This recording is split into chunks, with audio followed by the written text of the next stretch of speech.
Hartwell seemed like everything I thought I wanted in a partner. We met 3 years ago during a medical conference in Chicago, where he was presenting his groundbreaking research on pediatric cardiac procedures. While other doctors at the conference were focused on networking and self-promotion, Spencer was genuinely passionate about saving children's lives. He spoke about each case with an intensity that drew me in, describing complex procedures with the same reverence other people reserved for poetry. I was presenting my own research on minimally invasive valve replacement techniques, and after my session, Spencer approached me with questions that demonstrated he'd actually listened rather than simply waiting for his turn to speak. We ended up talking until the hotel bar closed, then continuing our conversation over coffee in the lobby until sunrise. It wasn't just professional attraction, though our shared dedication to cardiothoracic surgery created an immediate bond. It was the way he looked at me when I spoke about my work, like my ambitions were something to be celebrated rather than managed around. Most men I dated either felt intimidated by my career or expected me to eventually scale back for family life. Spencer was different. He encouraged me to apply for the department head position when it opened,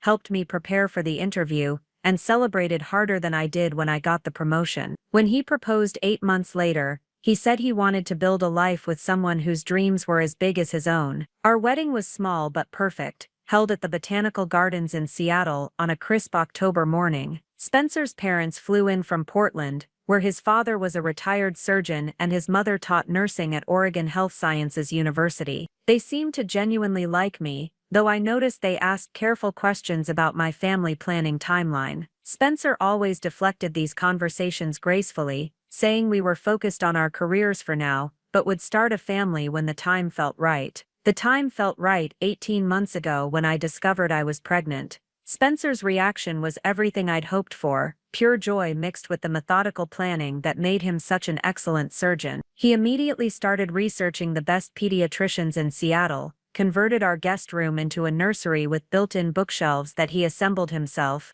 and read every parenting book he could find with the same thoroughness he applied to medical journals. Our son is going to have the most prepared parents in medical history, I told him one evening as I found him highlighting passages in a book about infant sleep patterns. I just want to do everything right, he replied, placing his hand on my growing belly. I want to be the kind of father I wish I'd had more time with. It was one of the few times Spencer ever mentioned his childhood with anything approaching regret. His father had been so consumed with building his surgical practice that Spencer felt more raised by nannies and hospital staff than his actual parents. He was determined our child would have a different experience, with parents who were present despite their demanding careers. During my pregnancy, Spencer seemed to become even more attentive, if that was possible. He attended every doctor's appointment, took detailed notes during our birthing classes, and rearranged his surgery schedule to ensure he'd be available around my due date. When other surgeons at his hospital in Portland teased him about being overly prepared, he'd just smile and say his Seattle family was his top priority. That should have been my first clue. Spencer worked at Portland General Hospital, about 3 hours south of Seattle. When we got married, we discussed the commute challenge and decided he would eventually transfer to a Seattle hospital to be closer to me. But an opportunity arose for him to lead a new pediatric cardiac program in Portland, something he'd dreamed about for years. We agreed he'd take the position temporarily, driving back and forth on weekends, and staying over several nights a week once I entered my 3rd trimester. The arrangement worked surprisingly well. Spencer would arrive Tuesday evenings and stay through Thursday nights, then return to Portland for his surgical schedule on Fridays. He'd drive back up Saturday mornings and stay through Monday mornings. It meant we spent more concentrated time together than many couples who lived in the same city, and he was genuinely present when he was with me. No phone calls, no emergency pages, just focused attention on preparing for our son's arrival. Looking back now, I realize how perfectly this schedule suited someone living a double life. 3 days a week in Portland, 4 days in Seattle, with built-in reasons for travel that I never questioned, because they were tied to his legitimate career advancement. But during my pregnancy, all I saw was a devoted husband making sacrifices for our family. When he couldn't find his favorite coffee mug one Tuesday morning, he shrugged it off, saying he must have left it at the hospital. When unfamiliar charges appeared on our credit card for restaurants in Portland, He explained they were client dinners for the new program. When his phone rang at odd hours, and he'd step onto the balcony to take the call, he'd return saying it was a colleague calling about a complicated case. Every explanation was plausible. Every story checked out with what I knew about his work. Spencer was naturally organized and professional, so his careful scheduling and meticulous planning seemed entirely consistent with his personality. If anything, I was proud of how well he managed the demanding logistics of our temporary long-distance marriage. The perfect facade began to crack on March 15th, 3 weeks before my due date, when my water broke during what was supposed to be a routine morning at the hospital. Before Spencer entered my life, I had built something I was genuinely proud of, a surgical career that demanded everything I had to give, and rewarded me with the kind of purpose most people only dream about. My path to becoming the youngest department head at Seattle Methodist hadn't been smooth,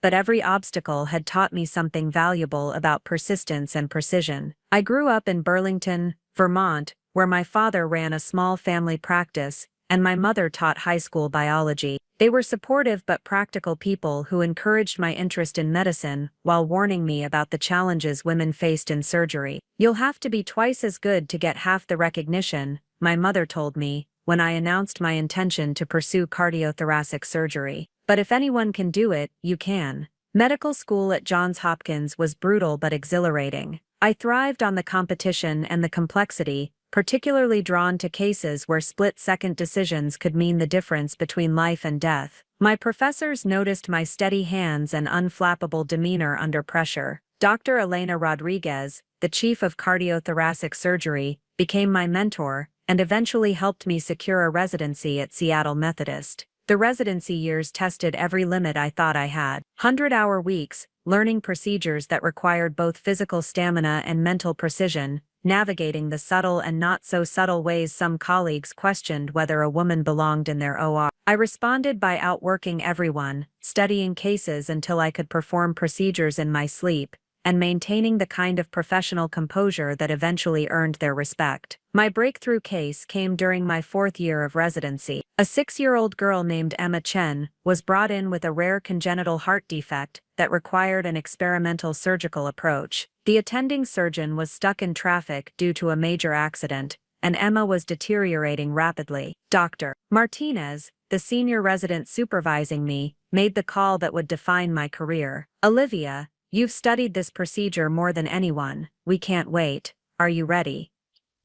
I was terrified and exhilarated in equal measure. For the next 7 hours, I carefully reconstructed Emma's tiny heart, drawing on every technique I'd learned, and several I improvised, based on my understanding of cardiac anatomy. When Emma opened her eyes in recovery and asked for her stuffed elephant, I knew I'd found my calling. That case led to my first published research on innovative approaches to pediatric cardiac surgery, which caught the attention of Dr. William Hayes, the department head at Seattle Methodist. He recruited me as an attending physician with the promise that I'd have opportunities to develop my own research program and teach the next generation of cardiac surgeons. For 5 years, I built a reputation for taking on the cases other surgeons deemed too risky. My success rate was exceptional, partly because I prepared obsessively for every procedure, and partly because I genuinely cared about each patient's outcome. Preparing and narrating this story took us a lot of time,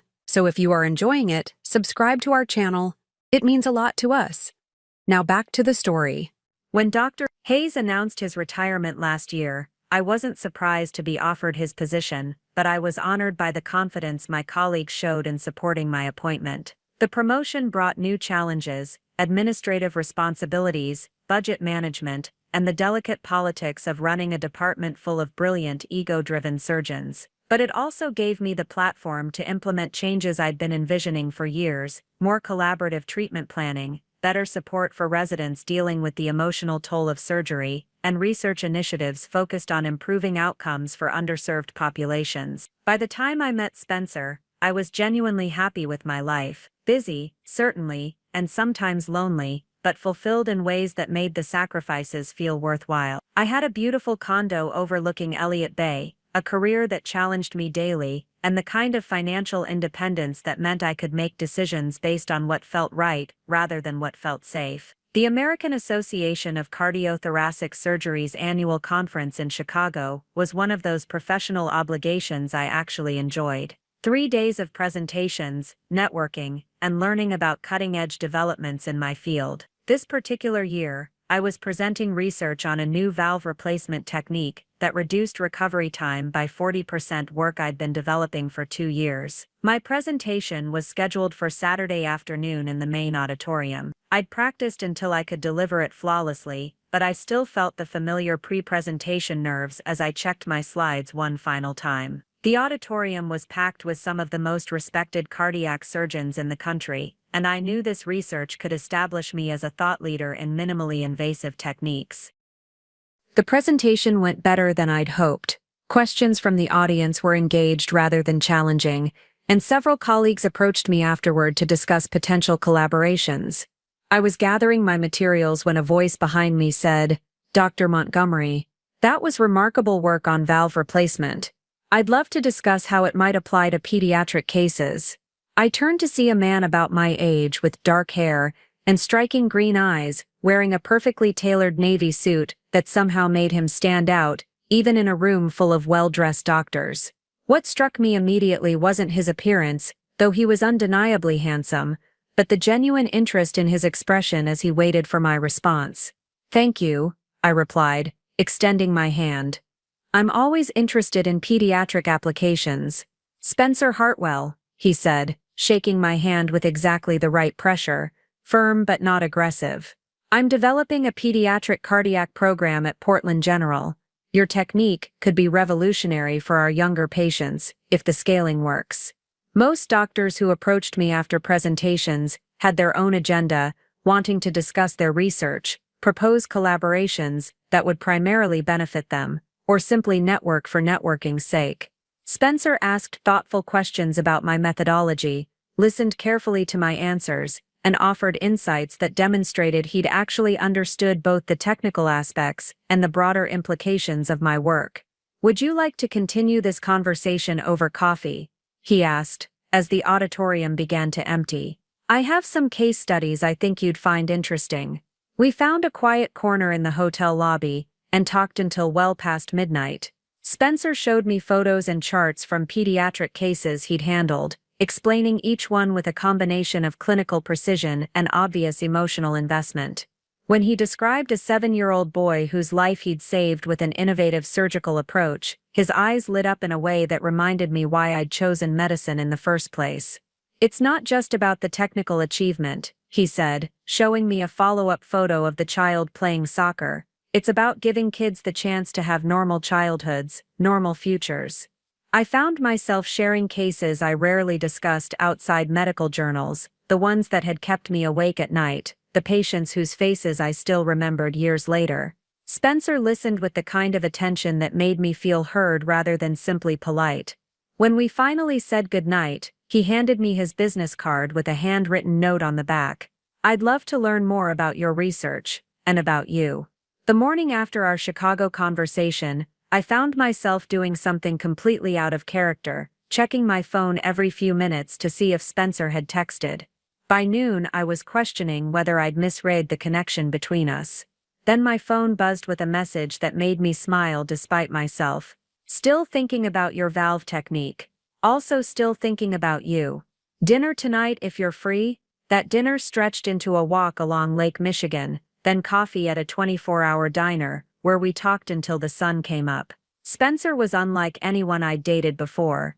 He asked about my childhood in Vermont, my medical school experiences, my long-term research goals. But more than that, he seemed genuinely interested in my answers rather than simply waiting for his turn to speak. "I have a confession," he said, as we watched the sunrise over the lake. "When I approached you yesterday, it wasn't just about your research. I've been following your work for over a year. That case study you published on treating cardiac complications in premature infants, it changed how I approach similar cases. I was flattered but also intrigued. Why didn't you reach out before?" Spencer smiled sheepishly, professional intimidation. "You have this reputation as someone who doesn't suffer fools gladly. I wasn't sure if my questions would meet your standards." And now I think you might be worth the risk of looking foolish. We exchanged numbers that morning, and what followed was the kind of long-distance courtship that felt both old-fashioned and perfectly modern. Spencer would call between surgeries, and we'd discuss everything from complex medical cases, to favorite books, to childhood memories. He sent thoughtful texts, photos of interesting cloud formations, when he knew I was having a difficult day, articles about research developments he thought I'd find fascinating, simple good morning messages that brightened my commute. 3 weeks after Chicago, Spencer flew to Seattle for the weekend. I'd offered to show him the city, but honestly I was nervous about transitioning from phone conversations to spending extended time together. What if the chemistry didn't translate? What if we ran out of things to talk about? My concerns evaporated the moment I saw him walking through the airport arrivals gate. He looked exactly as I remembered, tall, confident, those remarkable green eyes scanning the crowd until they found me. But it was his smile when he spotted me that erased any lingering doubts. Pure, uncomplicated joy. "Dr. Montgomery," he said, wrapping me in a hug that felt perfectly natural, despite the fact that we'd never been physically affectionate before. "You look even better than I remembered." That weekend established the pattern for our relationship. Spencer was thoughtful in ways I'd never experienced. He remembered that I preferred Ethiopian coffee, and brought me beans from a roastery in Portland. He noticed that I was limping slightly and correctly diagnosed that my running shoes were worn out, then insisted on taking me shopping for new ones. When I mentioned missing my grandmother's lasagna recipe, he spent an hour helping me recreate it in my kitchen, patiently adjusting seasonings, until it tasted like childhood. But what impressed me most was how Spencer handled my professional demands. On Saturday evening, I received an emergency call about a patient who'd taken a turn for the worse. I expected Spencer to be frustrated about our dinner plans being disrupted, but instead he drove me to the hospital and waited quietly in the surgical lounge while I spent 4 hours in the OR. "How do you do it?" he asked, as we finally grabbed pizza at midnight. "Do what?" "Carry that kind of responsibility, knowing that someone's life depends entirely on your decisions, your skill level, your ability to stay focused under pressure." It was a question I'd been asked before, usually by people who wanted me to acknowledge how stressful or difficult my job was. Spencer seemed genuinely curious about the psychological aspects of what I did. "I think about it like solving a puzzle," I explained. "Each patient presents a unique combination of factors, and my job is to find the solution that gives them the best possible outcome. The pressure keeps me sharp." Spencer nodded thoughtfully. "I understand that. In pediatric cardiac surgery, there's an added emotional component, because you're not just treating the patient, you're treating the whole family. Parents who are terrified, siblings who don't understand why their brother or sister needs surgery. Sometimes managing their fears is as challenging as the procedure itself." Over the following months, Spencer and I developed a routine that worked around our demanding schedules. He'd fly to Seattle every other weekend, and I'd visit Portland on the alternating weekends when I wasn't on call. The travel was exhausting, but the time we spent together felt intentional in a way that regular dating never had. We couldn't take each other for granted, because every moment required effort to arrange. Spencer's apartment in Portland was a study in organized minimalism, clean lines, beautiful but functional furniture, and walls lined with medical journals and surgical textbooks. What struck me most were the personal touches, photographs of patients he'd helped, thank you letters from families, and a shelf dedicated to books about child development and educational psychology. "Planning ahead?" I asked, gesturing toward the parenting books. "I've always known I wanted kids," Spencer replied. "Growing up with a father who was never home because of his surgical practice, I think a lot about how to balance career demands with being present for family." These authors have interesting ideas about quality time versus quantity time. It was one of many conversations that convinced me Spencer would be an exceptional father. He thought deeply about the kind of parent he wanted to be, not just in abstract terms, but with specific strategies for maintaining connections despite professional obligations. Portland General Hospital impressed me during my visits. Spencer had clearly earned the respect of his colleagues, who spoke about his surgical skills with genuine admiration. But they also talked about his mentorship abilities and his talent for explaining complex procedures to families in ways that reduced their anxiety without minimizing the seriousness of their situations. Spencer has this gift, Dr. Patricia Walsh, the department head,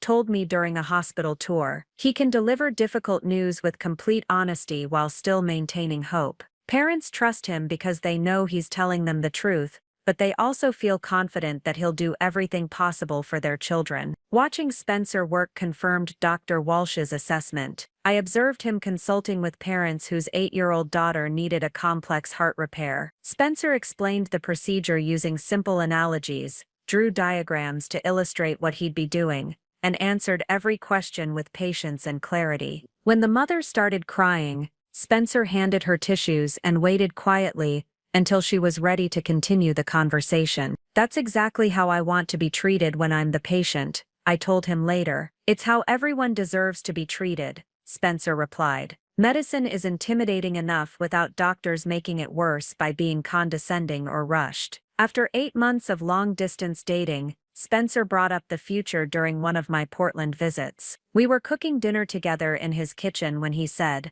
"I've been thinking about applying for positions in Seattle." I looked up from chopping vegetables, surprised by how much relief I felt. "Really? This commute is wearing on both of us, and while I love the work I'm doing here, I love you more. If there's an opportunity for us to build something together in the same city, I want to explore it." Spencer's willingness to relocate for our relationship felt significant, especially given how much he'd invested in the Portland program. But he approached the decision with the same thoughtful analysis he applied to everything else, researching opportunities at Seattle hospitals and identifying positions that would allow him to continue developing his expertise in pediatric cardiac surgery. When he proposed 6 months later, it was in the most perfectly Spencer way imaginable. We were hiking in the Olympic National Forest, and he'd packed an elaborate picnic that included my favorite cheese wine from a vineyard we'd visited together, and homemade chocolate truffles. As we sat overlooking the mountains, he pulled out a ring box and said,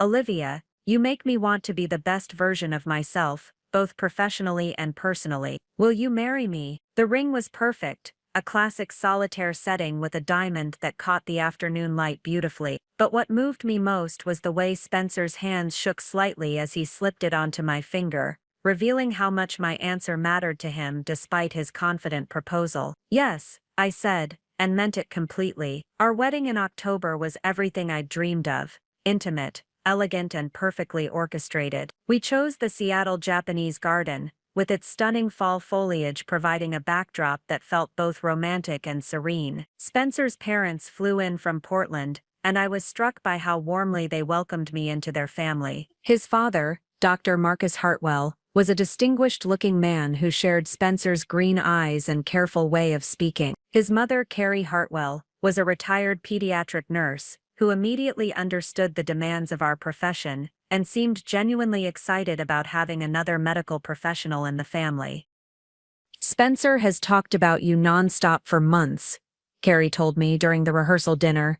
"It's wonderful to see him so happy. He's always been driven professionally, but with you, he seems more complete." Spencer had indeed secured a position at Seattle Children's Hospital, leading their new minimally invasive cardiac surgery program. It was exactly the kind of opportunity he'd been working toward, and I felt proud that our relationship had created the motivation for him to pursue it. His new role required him to split time between Seattle Children's and consulting at Portland General twice a month to help transition his former patients. But we both saw this as temporary. The first year of marriage exceeded my already high expectations. Spencer approached our relationship with the same meticulous attention he brought to surgery. He remembered important dates, planned thoughtful surprises, and consistently made time for us despite our demanding schedules. When I had to work late, he'd show up at the hospital with dinner from my favorite restaurant. When he had early morning surgeries, I'd wake up to find coffee already brewed and a sweet note on the kitchen counter. We bought a house in Queen Anne, a beautiful craftsman-style home with a view of the Sound and enough space for Spencer's extensive medical library and my collection of art books. Decorating together revealed how well our tastes complemented each other. I favored clean, modern lines, while Spencer appreciated classic, comfortable pieces. The result was a home that felt sophisticated but welcoming. Spencer's transition to Seattle Children's went smoothly, though he maintained his consulting relationship with Portland General longer than we'd initially planned. "They're having trouble finding someone with my specific expertise," he explained when the twice-monthly trips stretched into his 6th month at the new hospital. Dr. Rodriguez asked if I could continue for another few months while they search for a permanent replacement. I understood professional obligations, so I didn't question the extended timeline. If anything, I was proud that Spencer's expertise was valued enough that Portland General wanted to retain his services, even after he'd officially left. When I discovered I was pregnant 15 months after our wedding, Spencer's reaction was everything I'd hoped for. He swept me into his arms, spun me around our kitchen, and immediately started planning everything from nursery colors to college savings accounts. That evening, he came home with 3 pregnancy books, a bottle of prenatal vitamins, and a stuffed elephant that he placed carefully on our bedside table. "For our little one," he said, his eyes bright with excitement, "something to remind us every day of this incredible news." Spencer threw himself into pregnancy preparation with the same intensity he brought to learning new surgical procedures. He attended every doctor's appointment, took detailed notes during our birthing classes, and researched everything from the safest car seats to the best pediatricians in Seattle. When I mentioned feeling overwhelmed by all the decisions, he created spreadsheets comparing different options and highlighted his recommendations with careful explanations of his reasoning. "You're going to be an amazing father," I told him one evening as I found him assembling a crib with the instruction manual spread out around him like a surgical plan. "I just want to do everything right," he replied, not looking up from the complicated hardware. "I want our son to know he was wanted and planned for from the very beginning." It was during my 2nd trimester that I began noticing subtle changes in Spencer's routine. The Portland consulting trips, which had been scheduled predictably every other week, became less regular. Sometimes he'd leave on a Tuesday instead of Wednesday, or return a day earlier than planned. When I asked about the schedule changes, Spencer had reasonable explanations. "They're having staffing issues," he'd say, or Dr. Rodriguez needed me to cover an emergency case. His phone habits also shifted slightly. Spencer had always been considerate about not taking work calls during our personal time,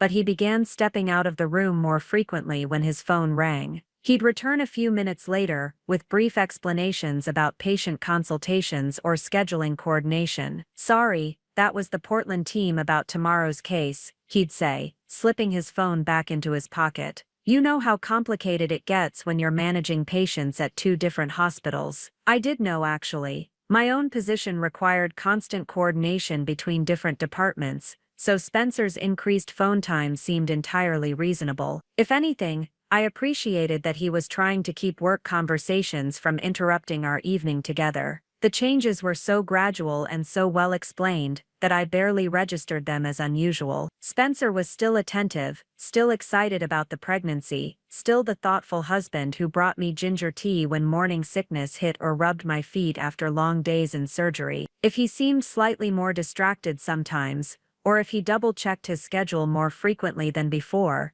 these felt like natural responses to managing a more complex professional situation while preparing for fatherhood. Looking back, I can see how expertly Spencer managed my perceptions during this period. Every unusual behavior had a plausible explanation tied to his legitimate professional responsibilities. When unfamiliar charges appeared on our credit card from restaurants in Portland, he'd explain they were working dinners with the transition team. When he couldn't find his favorite coffee mug or workout clothes, he'd mention leaving things at the Portland hospital during his extended stays. "I'm basically living out of a suitcase 2 days a week," he said, when I found his prescription sunglasses missing from their usual spot. "I probably left them in the Portland call room again." The explanations were so consistent with what I knew about his work situation that questioning them felt unnecessary and slightly paranoid. Spencer had never given me reason to doubt his honesty, and the demands of managing patients at 2 different hospitals provided convenient cover for any scheduling irregularities or misplaced items. My pregnancy also created a natural shift in our relationship dynamics that made Spencer's occasional absences less noticeable. As I grew larger and more tired, I was content to spend quiet evenings at home rather than going out to dinner or attending social events. When Spencer mentioned that his Portland trips might run longer some weeks because of complex cases, I encouraged him to stay as long as necessary. "Take care of your patients," I'd tell him. "The baby and I will be fine here." Spencer seemed grateful for my understanding, often commenting on how lucky he felt to have a wife who truly comprehended the demands of medical practice. He'd return from Portland trips with small gifts, specialty teas from a shop he'd discovered, books he thought I'd enjoy. Once a beautiful scarf that he said reminded him of me. "I hate being away from you," he'd say, and his sentiment seemed genuine enough that I never questioned why the trips were taking longer or happening more frequently than originally planned. The most troubling sign, though I didn't recognize it as such at the time, was Spencer's subtle encouragement for me to maintain my own busy schedule. When I mentioned thinking about reducing my surgery load during my third trimester, Spencer gently discouraged the idea. "You love your work," he said, "and you're at such a crucial point in establishing your leadership. Maybe just reducing call nights would be enough to give you more rest without stepping back from the cases you're passionate about." His advice seemed supportive rather than manipulative. Spencer understood my career ambitions and didn't want me to make decisions I might regret later. That he was encouraging me to stay engaged with work while he managed our household logistics felt like partnership rather than a strategy to keep me distracted from his increasingly complex schedule. By my 7th month of pregnancy, Spencer's trips to Portland had evolved into a more complicated pattern, sometimes 3 days, sometimes 4, with occasional last-minute extensions for emergency cases. I trusted him completely, proud of his dedication to his patients, and grateful that he was building the kind of reputation that would serve our family well long-term. I had no idea I was enabling a deception that was about to shatter everything I believed about my marriage. March 15th started like any other Tuesday morning in my 8th month of pregnancy. I was moving slowly through my usual routine, shower, coffee, reviewing the day's surgical schedule, when I felt the first unmistakable gush of fluid at 6:47 a.m. For a moment I stood frozen in our kitchen, staring down at the puddle forming around my feet, my medical training warring with the shock of realizing our son was arriving 3 weeks ahead of schedule. "Spencer," I called, my voice surprisingly steady, despite the adrenaline coursing through my system. "My water just broke." I heard the immediate sound of Spencer's feet hitting the floor in our bedroom upstairs, followed by rapid movement as he presumably threw on clothes. Within 2 minutes, he appeared in the kitchen, hair disheveled but eyes alert, with the focused intensity I recognized from his surgical mode. "How are you feeling? Any contractions yet?" he asked, already reaching for his phone while simultaneously scanning my face for signs of distress. "Not yet, but this is definitely it," I replied, surprised by how calm I sounded. "We should probably head to the hospital soon." Spencer nodded, but instead of moving toward our previously packed hospital bag, he stood staring at his phone screen with an expression I couldn't quite read. His brows furrowed slightly, and he seemed to be calculating something in his head. "What is it?"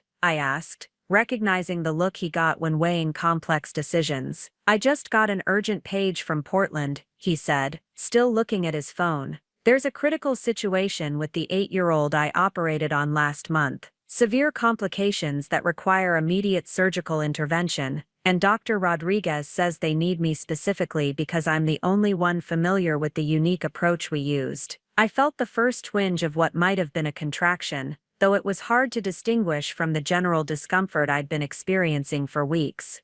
"How urgent?" Spencer ran his hand through his hair, a gesture I recognized as his way of processing stress. "Life-threatening urgent. The child is deteriorating rapidly, and they need me there within 2 hours to have the best chance of saving him." The rational part of my mind understood the impossible position Spencer was facing. As a surgeon myself, I knew the weight of being the only person capable of saving a patient's life. I also knew that my labor could easily last 12 to 15 hours, especially with a first pregnancy. Spencer could potentially drive to Portland, perform the emergency surgery, and return before our son actually arrived. "Go," I said, the word coming out more confidently than I felt. "I'll call my mother to come stay with me, and if things progress faster than expected, I'll have the hospital call you immediately. Spencer looked genuinely torn, his eyes moving between his phone and my face. Are you sure? I hate the idea of leaving you alone right now. I'm a doctor, Spencer.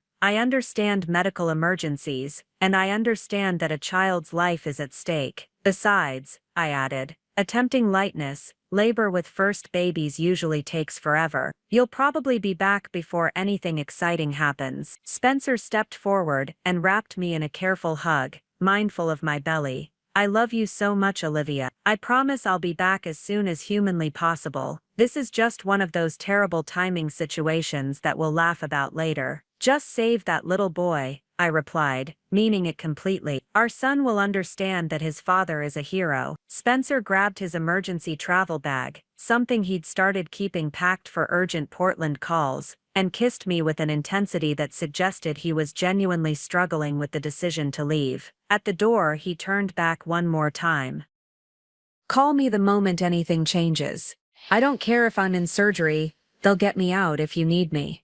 I watched his car disappear down our street, then immediately called my mother in Vermont to let her know the situation. She was supportive and practical, as always, offering to fly out immediately if needed. I also called Dr. Sarah Chen, my obstetrician, who told me to come in for monitoring but agreed that early labor could easily last long enough for Spencer to handle his emergency and return. The contractions started in earnest around 10 a.m., still manageable but definitely establishing a pattern. I drove myself to Seattle Methodist, texting Spencer regular updates as I went. His responses came sporadically, brief messages about traffic, then a longer gap while he was presumably dealing with the emergency surgery. In surgery now, thinking of you every moment, love you both came through at 11:30 a.m. The hours that followed blurred together in the strange suspended reality of early labor. My mother arrived on the first flight she could catch, and Dr. Chen confirmed that while things were progressing normally, I likely had many hours ahead of me. I was comfortable with this timeline, confident that Spencer would return before the critical moments of delivery. But as afternoon turned to evening and my contractions intensified, Spencer's communication became increasingly sporadic. The responses to my texts took longer to arrive, and when I called his phone directly, it went straight to voicemail. I told myself he was still in surgery, that the case was more complicated than anticipated, that he was simply focused on saving a child's life. Still in OR, surgery more complex than expected. How are you doing? Arrived at 6 p.m. By 8 p.m., when Dr. Chen informed me that I was approaching transition, the most intense phase of labor, I was starting to feel genuinely concerned about Spencer's absence. I'd been in labor for over 12 hours, and even the most complex pediatric cardiac surgery shouldn't take that long. I tried calling Spencer's hospital directly, but the person who answered said they couldn't provide information about ongoing surgeries to non-family members. When I identified myself as Dr. Hartwell's wife and explained that I was in labor, they promised to relay an urgent message. He'll call as soon as he's out of surgery, the nurse assured me. These emergency cases can be unpredictable, but I'll make sure he knows you need to speak with him immediately. At 9:30 p.m., as I entered the pushing phase of labor, Spencer's phone finally rang. I grabbed it between contractions, desperate to hear his voice and get an update on when he might arrive. Spencer, thank God, I gasped. The baby's coming soon, how much longer until you can get here? But instead of Spencer's familiar voice, I heard a woman speaking in the background, and what she said made my blood run cold. Honey, dinner's ready, are you coming down, or should I bring your plate up to the office? The voice was warm, domestic, completely inconsistent with Spencer being in an operating room dealing with a medical emergency. For a moment I thought I must have misheard, or that somehow the call had connected to the wrong number. Spencer, I said again, my voice sharper now. Sorry, that was, Spencer started, but his explanation was cut off by another voice in the background. This one smaller and younger. Daddy, will you read me a story before bed? The word daddy hit me like a physical blow. Spencer and I were about to become parents for the first time. There was no child who should be calling him daddy. There was no domestic dinner scene he should be part of while I was giving birth to our son. Spencer, I said, my voice now cold with a clarity that cut through the pain of contractions. Where exactly are you right now? I heard what sounded like a door closing, and suddenly the background voices were muffled. When Spencer spoke again, his voice had the careful, controlled tone I recognized from when he was managing a crisis. Olivia, I can explain. The surgery ran much longer than expected, and I'm staying at a colleague's house tonight because I'm too exhausted to drive safely. His family is just don't, I interrupted, surprising myself with the firmness in my voice despite being in active labor. Don't lie to me while I'm giving birth to our child. The silence that followed confirmed what I already knew in my heart. Spencer wasn't at a hospital, he wasn't saving a child's life. He was in someone's home being called to dinner and asked to read bedtime stories, while I labored alone to bring our son into the world. I have to go, I said quietly. Our son is being born now, with or without you. I hung up the phone and handed it to my mother, who had witnessed the entire conversation with growing alarm. Don't answer if he calls back, I told her. I need to focus on delivering this baby. At 11:42 p.m., Marion James Montgomery was born, 6 pounds, 4 ounces, with Spencer's green eyes and a lusty cry that announced his healthy arrival to the world. As I held my son for the first time, feeling the overwhelming rush of love and protectiveness that every parent describes, but no one can truly prepare you for, I made a silent promise. Marion would grow up knowing the truth about his father, but he would never doubt his own worth because of Spencer's choices. Whatever Spencer was hiding, whatever family he was apparently part of while abandoning ours, I would uncover it all and ensure my son was protected from the fallout. The betrayal was devastating, but it was also clarifying. The Spencer I thought I'd married was a fiction, and it was time to discover who I'd actually been living with for the past 3 years. Spencer arrived at the hospital at 3:17 a.m., nearly 4 hours after Marion's birth.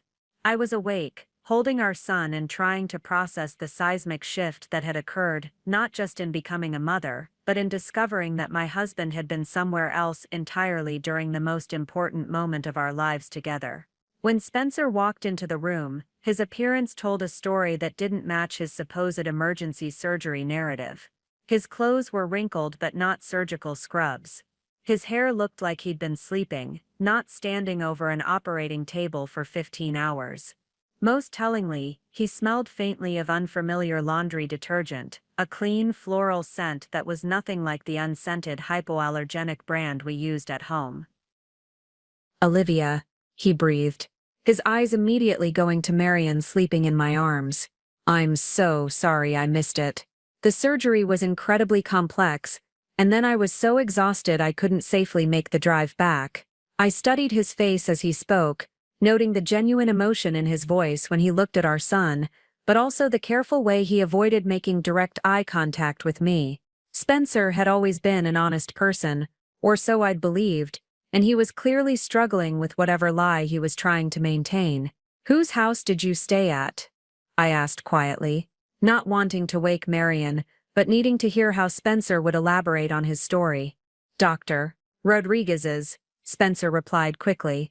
He insisted I not drive when I was so tired, and his wife made dinner while I cleaned up after surgery. The explanation was plausible, but something about Spencer's delivery felt rehearsed. Dr. Patricia Rodriguez was Spencer's mentor at Portland General, and it would be natural for her to offer hospitality to an exhausted colleague. But the domestic scene I'd overheard on the phone, the casual honey dinner's ready, and the child asking for bedtime stories hadn't sounded like a professional courtesy extended to a visiting surgeon.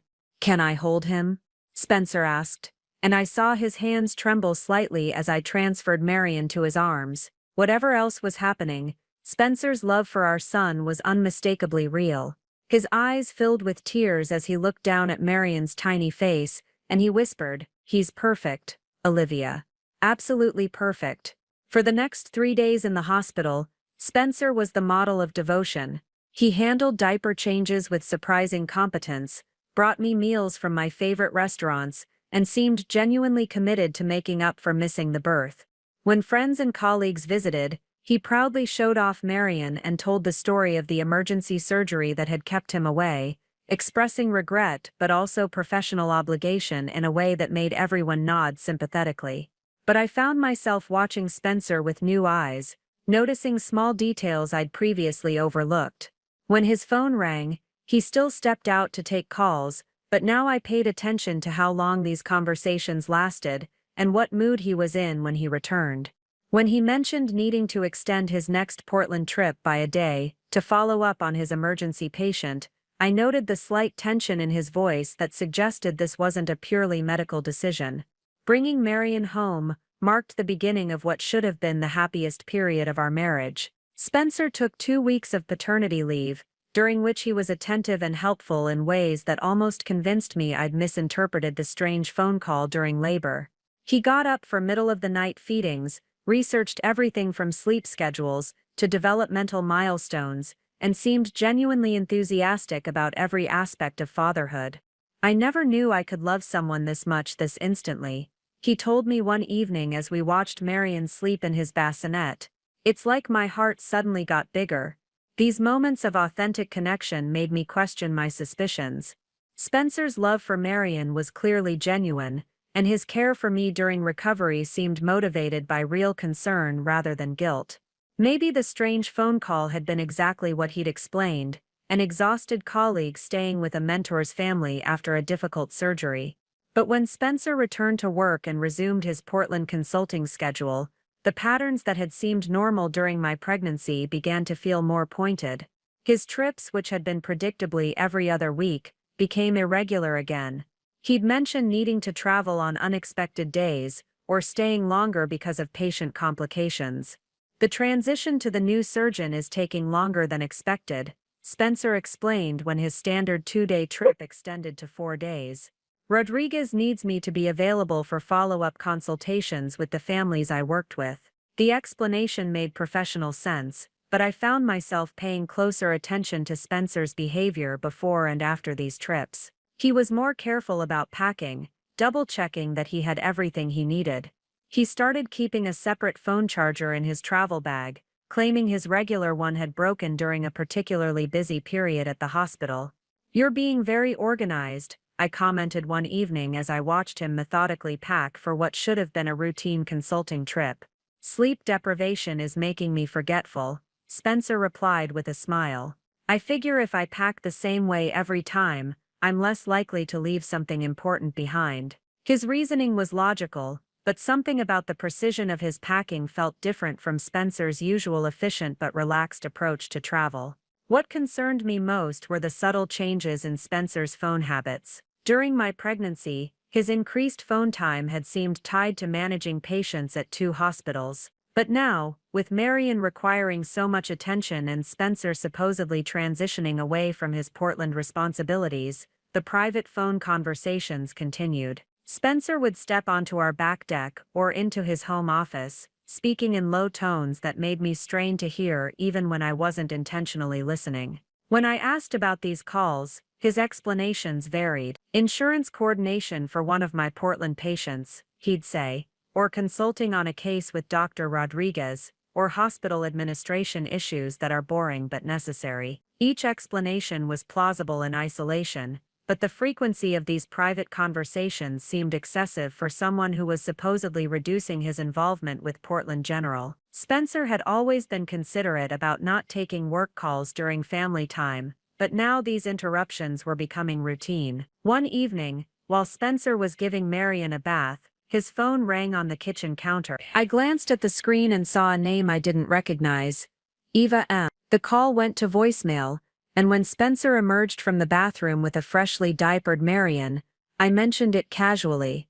"Someone named Eva called. Should I have answered?" Spencer's expression flickered with something I couldn't identify before he smiled, and said, "Oh, that's Eva Martinez, one of the nurses at Portland General. She probably had a question about patient files I need to transfer. I'll call her back later." The explanation was reasonable, but I noticed Spencer immediately picked up his phone and checked the voicemail, something he usually did later when he had more time to focus on work-related messages. As I began managing our household finances again after my maternity leave ended, I noticed patterns in our credit card statements that hadn't caught my attention during my pregnancy. The restaurant charges in Portland that Spencer had explained as working dinners with colleagues were more frequent than I'd realized, and many of them were at establishments that seemed more appropriate for romantic dinners than professional meetings. One charge particularly stood out: $180 at a restaurant called Bella Vista in Portland, listed on a Wednesday evening when Spencer had told me he was working late at the hospital reviewing patient files. The amount seemed excessive for a single person grabbing dinner during a work break, and when I looked up the restaurant online, the reviews emphasized its romantic atmosphere and reputation as a special occasion destination. Expensive meal in Portland last week. I mentioned to Spencer when he returned from his next trip, celebrating something with the team. Spencer paused for just a moment longer than felt natural before responding. Rodriguez took several of us out to dinner as a thank you for helping with the transition. Bella Vista was her choice. She has expensive tastes. Again, the explanation was plausible, but something about Spencer's slight hesitation before answering made me file the information away rather than dismissing it entirely. I began keeping a mental inventory of these small inconsistencies: the unfamiliar names on his phone, the restaurant charges that seemed personal rather than professional, the increasingly complex explanations for his schedule changes. Individually, each incident had a reasonable explanation. Together, they were starting to form a pattern that made me uncomfortable in ways I couldn't yet articulate. The most troubling realization was that I was beginning to monitor my husband's behavior like a detective rather than trusting him like a wife. This shift in my perspective felt like a betrayal of our marriage, but I couldn't shake the feeling that Spencer's behavior during Marion's birth had revealed something fundamental about who he really was. As Marion grew from a newborn into a more alert infant,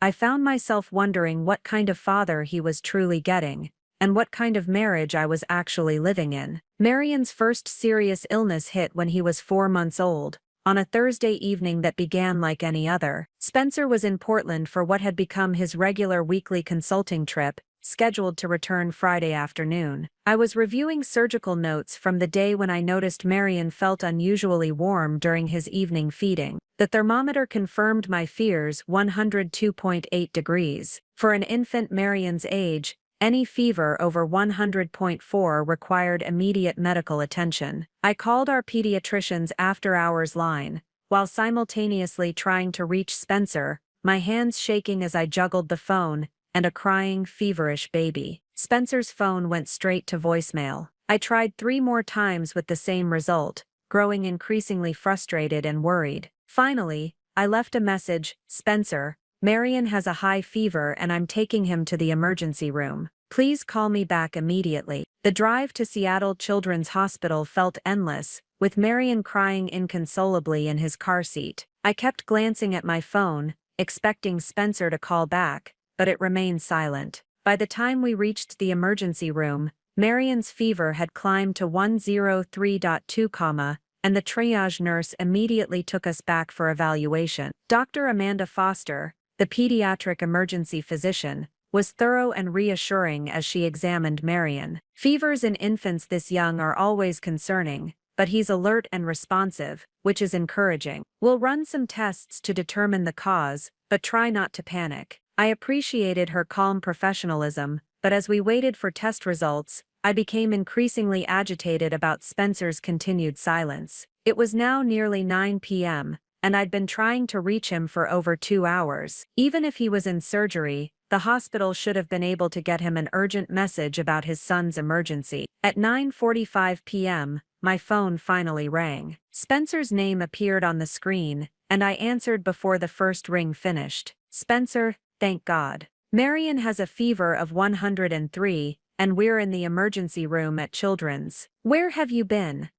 I'm so sorry, Spencer said, and I could hear genuine concern in his voice. I was in surgery and my phone was turned off. How is he? What are the doctors saying? But as Spencer spoke, I became aware of background noise that didn't match an operating room or hospital environment. I could hear soft music playing, the kind of ambient jazz that restaurants use to create atmosphere. More distinctly, I heard the clink of glasses and what sounded like quiet conversation and laughter. Spencer, "Where are you right now?" I asked, my voice sharper than I'd intended.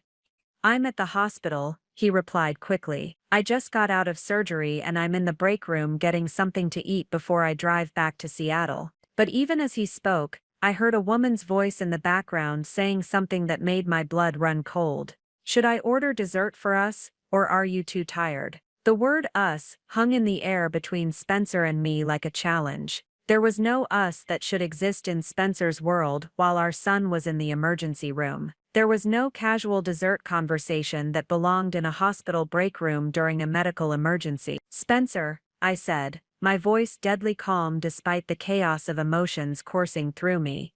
"I can hear restaurant sounds. I can hear a woman asking about dessert. Our son is in the emergency room, and you're having dinner with someone." The silence that followed was deafening. When Spencer finally spoke, his voice had lost all pretense of casual explanation. "Olivia, I can explain this. It's not what it sounds like." "Don't," I interrupted, feeling a clarity that surprised me despite my exhaustion and worry. "Don't lie to me while I'm sitting in an emergency room with our sick baby.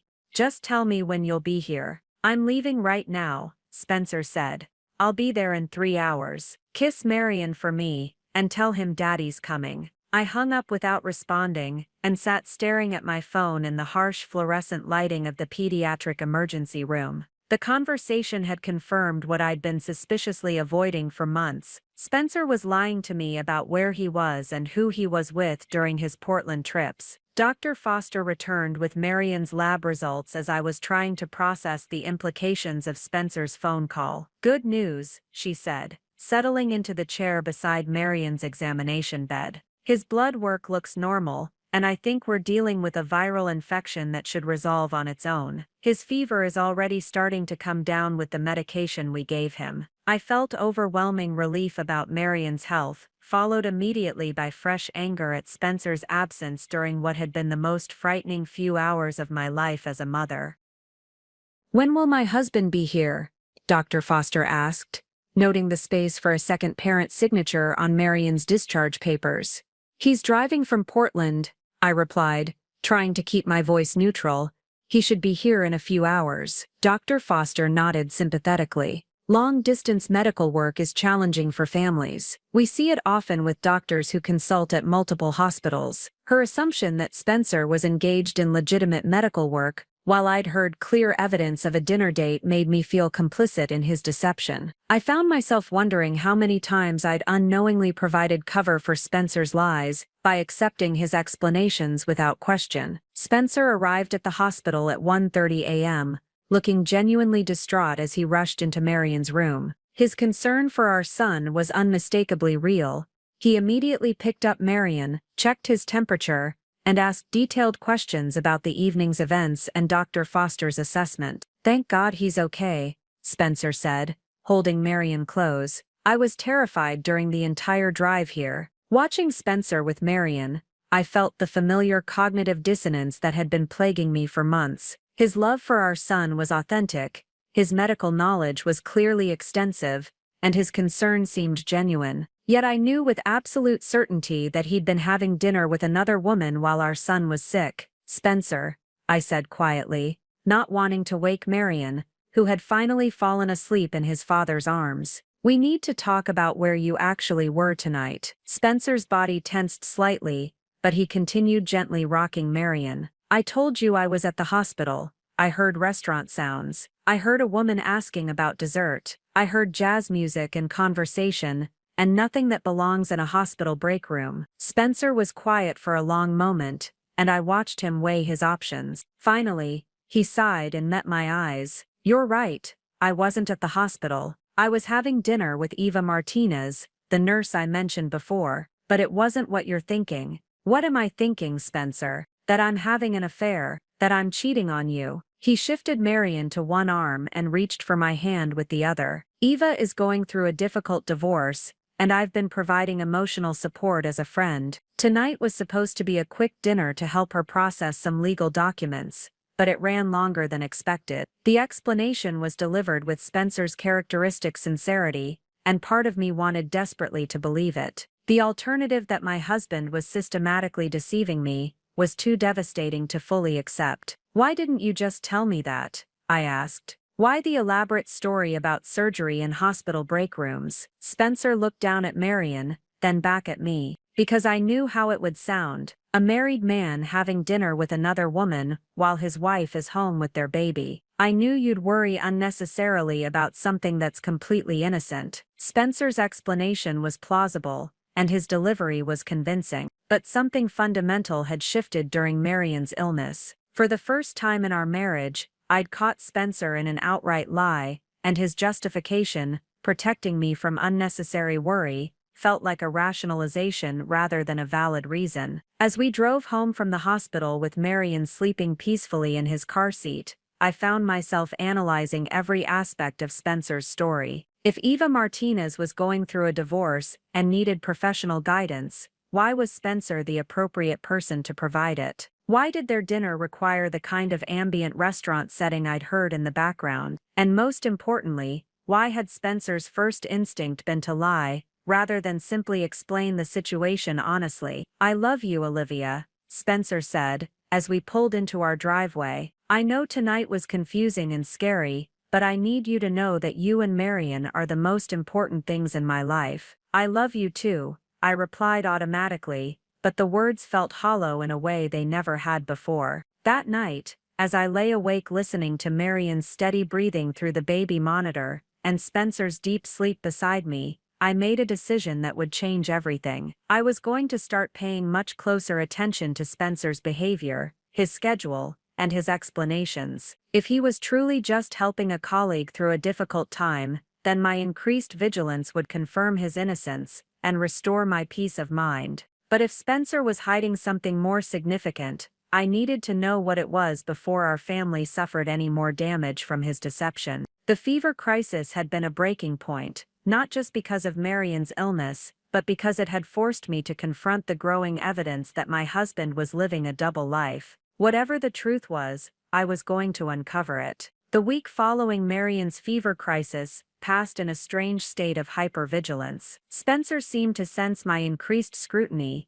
and was more transparent about his activities than he'd been in months. He called during his Portland trip to check on Marion, sent photos of his hotel room and the hospital cafeteria, and returned home a day earlier than planned. "I missed you both too much to stay the extra day," he said, when he walked through our door Thursday evening instead of Friday afternoon. "Besides, Dr. Rodriguez's transition is nearly complete. I think I can start reducing these trips soon." His thoughtfulness should have been reassuring, but instead it felt calculated. Spencer had always been considerate, but this level of documentation felt like someone trying to establish an alibi rather than a husband naturally sharing his day. I waited until the following Tuesday morning, after Spencer had left for what he described as a routine day at Seattle Children's Hospital, to begin my investigation in earnest. Marion was at daycare, giving me several uninterrupted hours to search for evidence of whatever Spencer was hiding. I started with his home office, a space I rarely entered since it was primarily used for medical journals and administrative work. Spencer was naturally organized,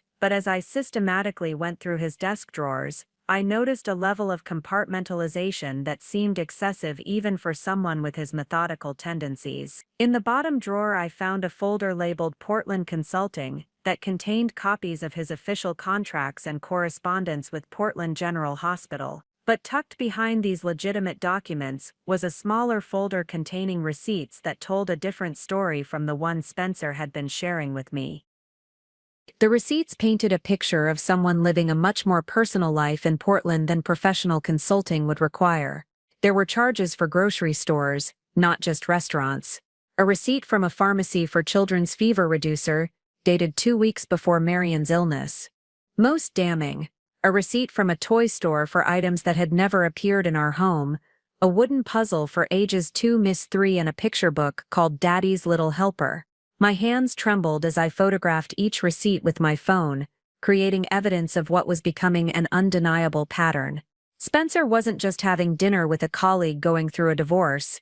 He was shopping for a child who called him Daddy, a child who wasn't Marion. The most revealing discovery came in a manila envelope marked insurance documents. Mixed in with our legitimate family health insurance papers was a completely separate insurance card bearing Spencer's name, but listing dependents I'd never heard of. Eva Martinez and Jensen Martinez, age 3. I stared at the insurance card for several minutes, trying to process its implications. Spencer had financial responsibility for a woman and child in Portland. He was buying toys and medicine for a 3-year-old who wasn't his son with me. Most devastating of all, this arrangement had been in place for years.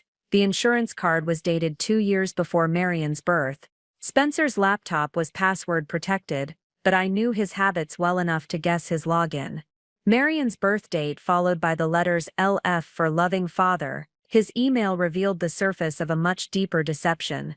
Most of Spencer's recent emails were routine medical correspondence, but his deleted folder contained messages that shattered any remaining illusions about his Portland activities.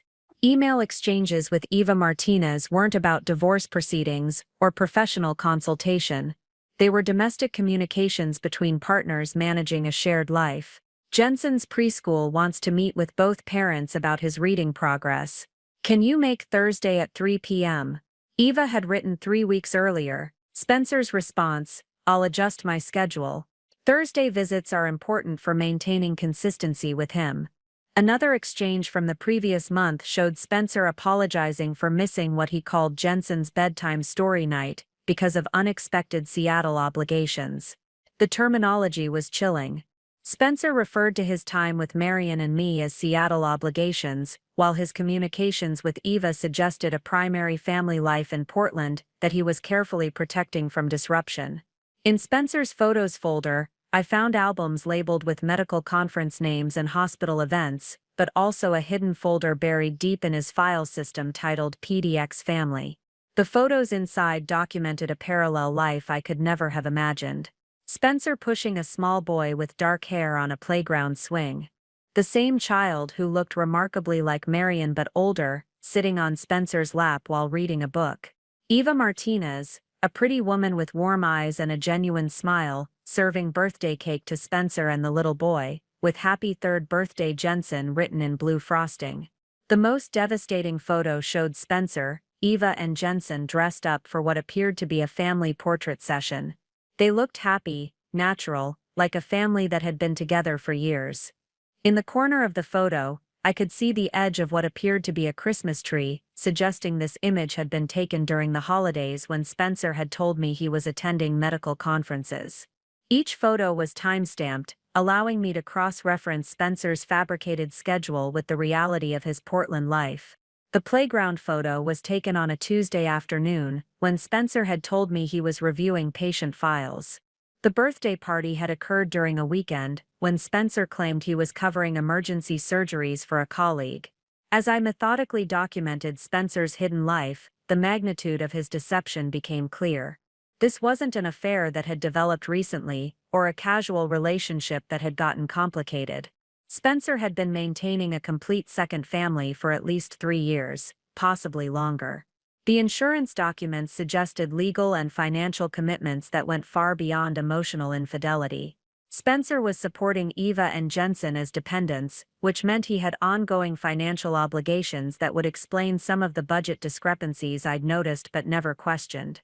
The email communications revealed a level of domestic intimacy that indicated Spencer saw himself as Jensen's father and Eva's partner, not just a man helping a colleague through a difficult time. His references to consistency and maintaining routine suggested he was actively involved in Jensen's daily life and development. Most disturbing was the timeline. If Jensen was currently 3 years old, Spencer had been living this double life before he proposed to me, throughout our engagement, during our wedding planning, and through my entire pregnancy with Marion. Every major milestone in our relationship had occurred while Spencer was simultaneously building and maintaining another family. I spent the rest of the morning creating a comprehensive digital record of Spencer's deception. I photographed every receipt, copied email addresses and phone numbers, and documented the timeline of his lies. Using my medical training's emphasis on thorough documentation, I created a detailed spreadsheet correlating Spencer's claimed schedule with evidence of his actual activities. The pattern was devastating in its consistency. Nearly every Portland trip Spencer had taken involved family activities with Eva and Jensen. His explanations about consulting work and helping colleagues were elaborate cover stories designed to hide his double life.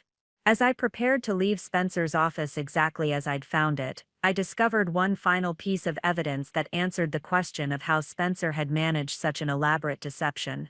Hidden behind his medical diplomas was a second driver's license bearing Spencer's photo but a different address, an address in Portland that I'd never heard him mention. The license was issued in the name Spencer Martinez Hartwell, suggesting that Spencer had legally connected himself to Eva's family while maintaining his original identity for his life with me. This wasn't just emotional betrayal, it was identity fraud on a scale that required legal expertise to maintain. By the time I needed to pick up Marion from daycare, I had assembled evidence of deception so comprehensive that no explanation Spencer could offer would rationalize it away. But I also realized that confronting Spencer immediately would be a mistake. If he was capable of maintaining such an elaborate double life, he was certainly capable of disappearing if he felt cornered.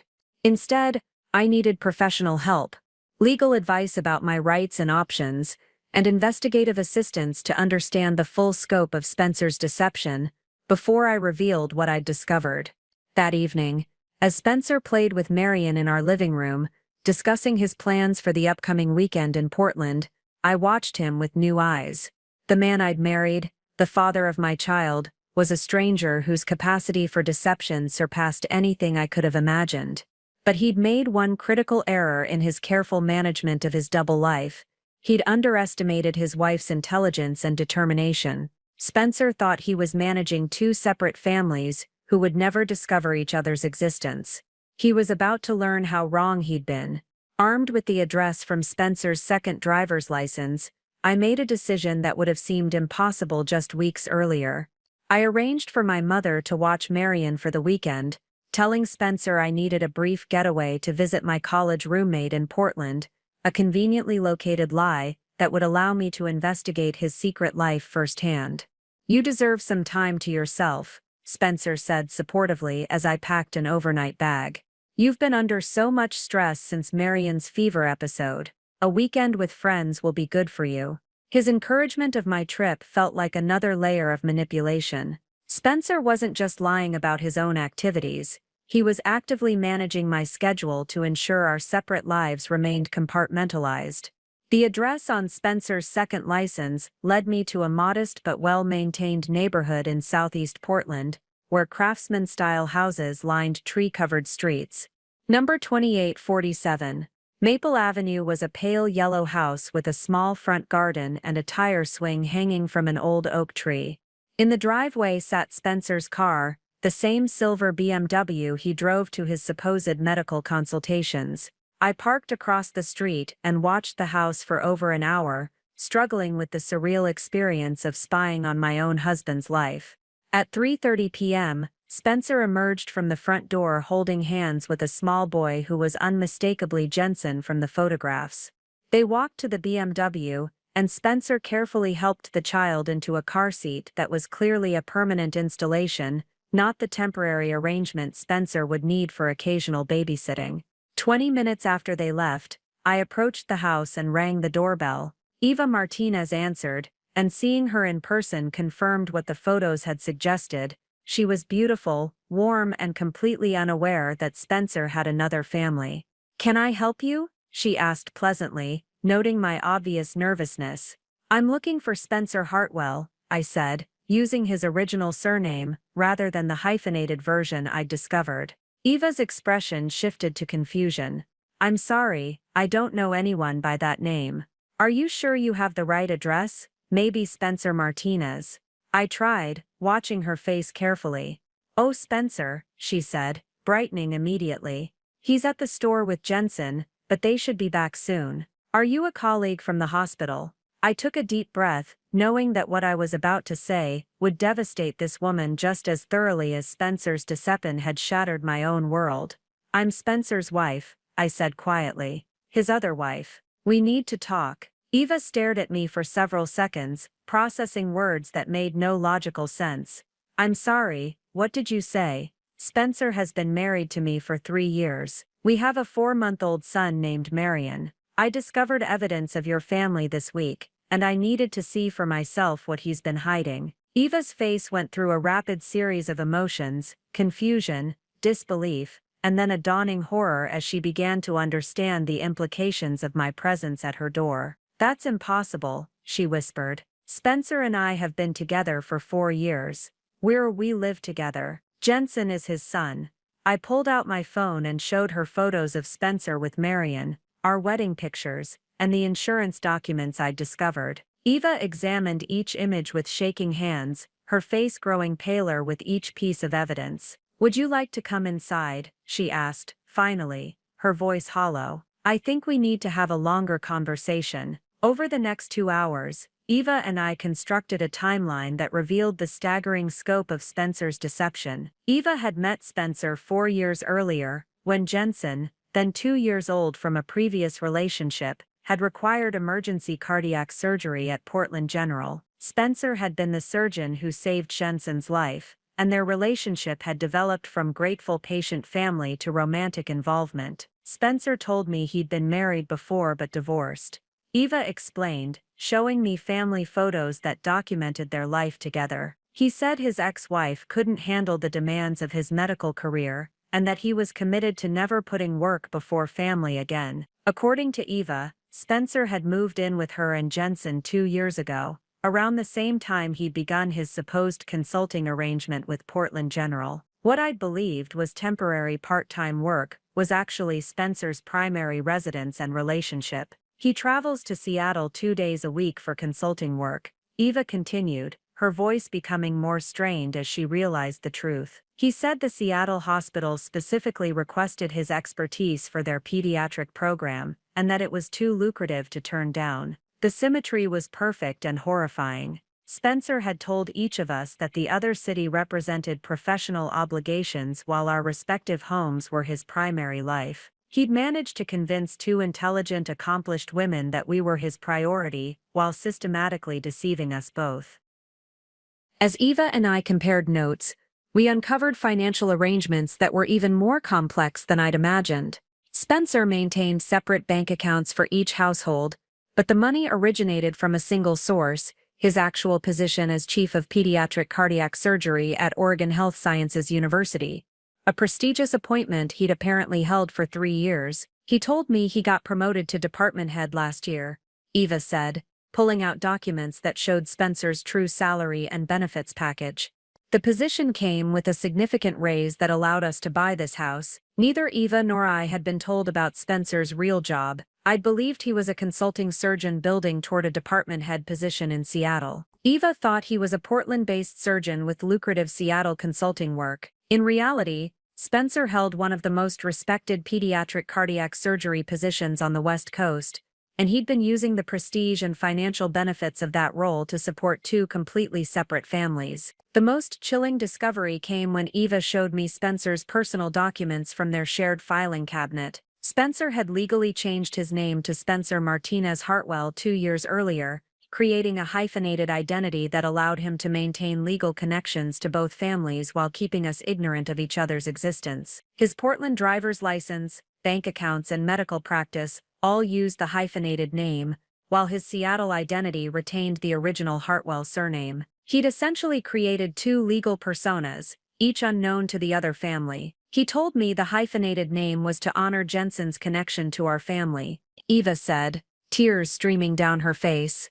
"I thought it was romantic that he wanted to share our name." As the full scope of Spencer's deception became clear, Eva and I realized we were dealing with someone whose capacity for manipulation far exceeded ordinary infidelity. Spencer had constructed an elaborate double life that required constant maintenance, legal documentation, and psychological compartmentalization that bordered on pathological. When Spencer's BMW pulled into the driveway at 6 p.m. with Jensen chattering excitedly about their shopping trip, Eva and I were ready for him. We'd spent the afternoon documenting everything, comparing evidence, and preparing for the confrontation that would finally force Spencer to face the consequences of his years-long deception. As Jensen ran toward the front door calling, "Mommy, Mommy, look what Daddy bought me," Spencer looked up and saw me sitting on his living room couch next to the woman he'd told me was just a colleague going through a difficult divorce. The expression on his face confirmed what Eva and I had already concluded: our marriage was over, but our real work was just beginning. Spencer stood frozen in the doorway, still holding shopping bags while Jensen tugged at his jacket, completely oblivious to the adult drama unfolding around him. For several seconds no one spoke,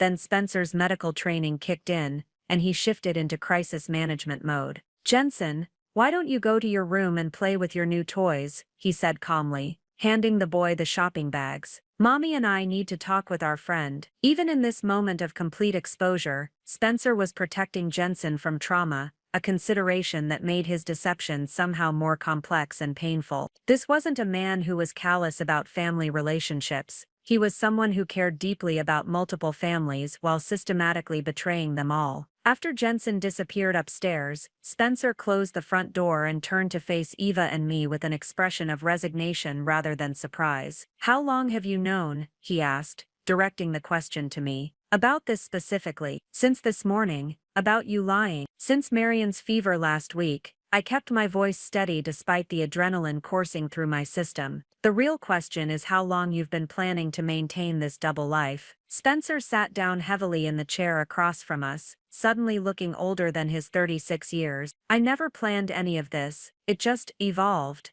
Evolved. Eva's voice was sharp with anger and pain. "You told me you were divorced. You moved in with us. You're listed as Jensen's emergency contact at his preschool. This isn't evolution, Spencer. This is systematic fraud."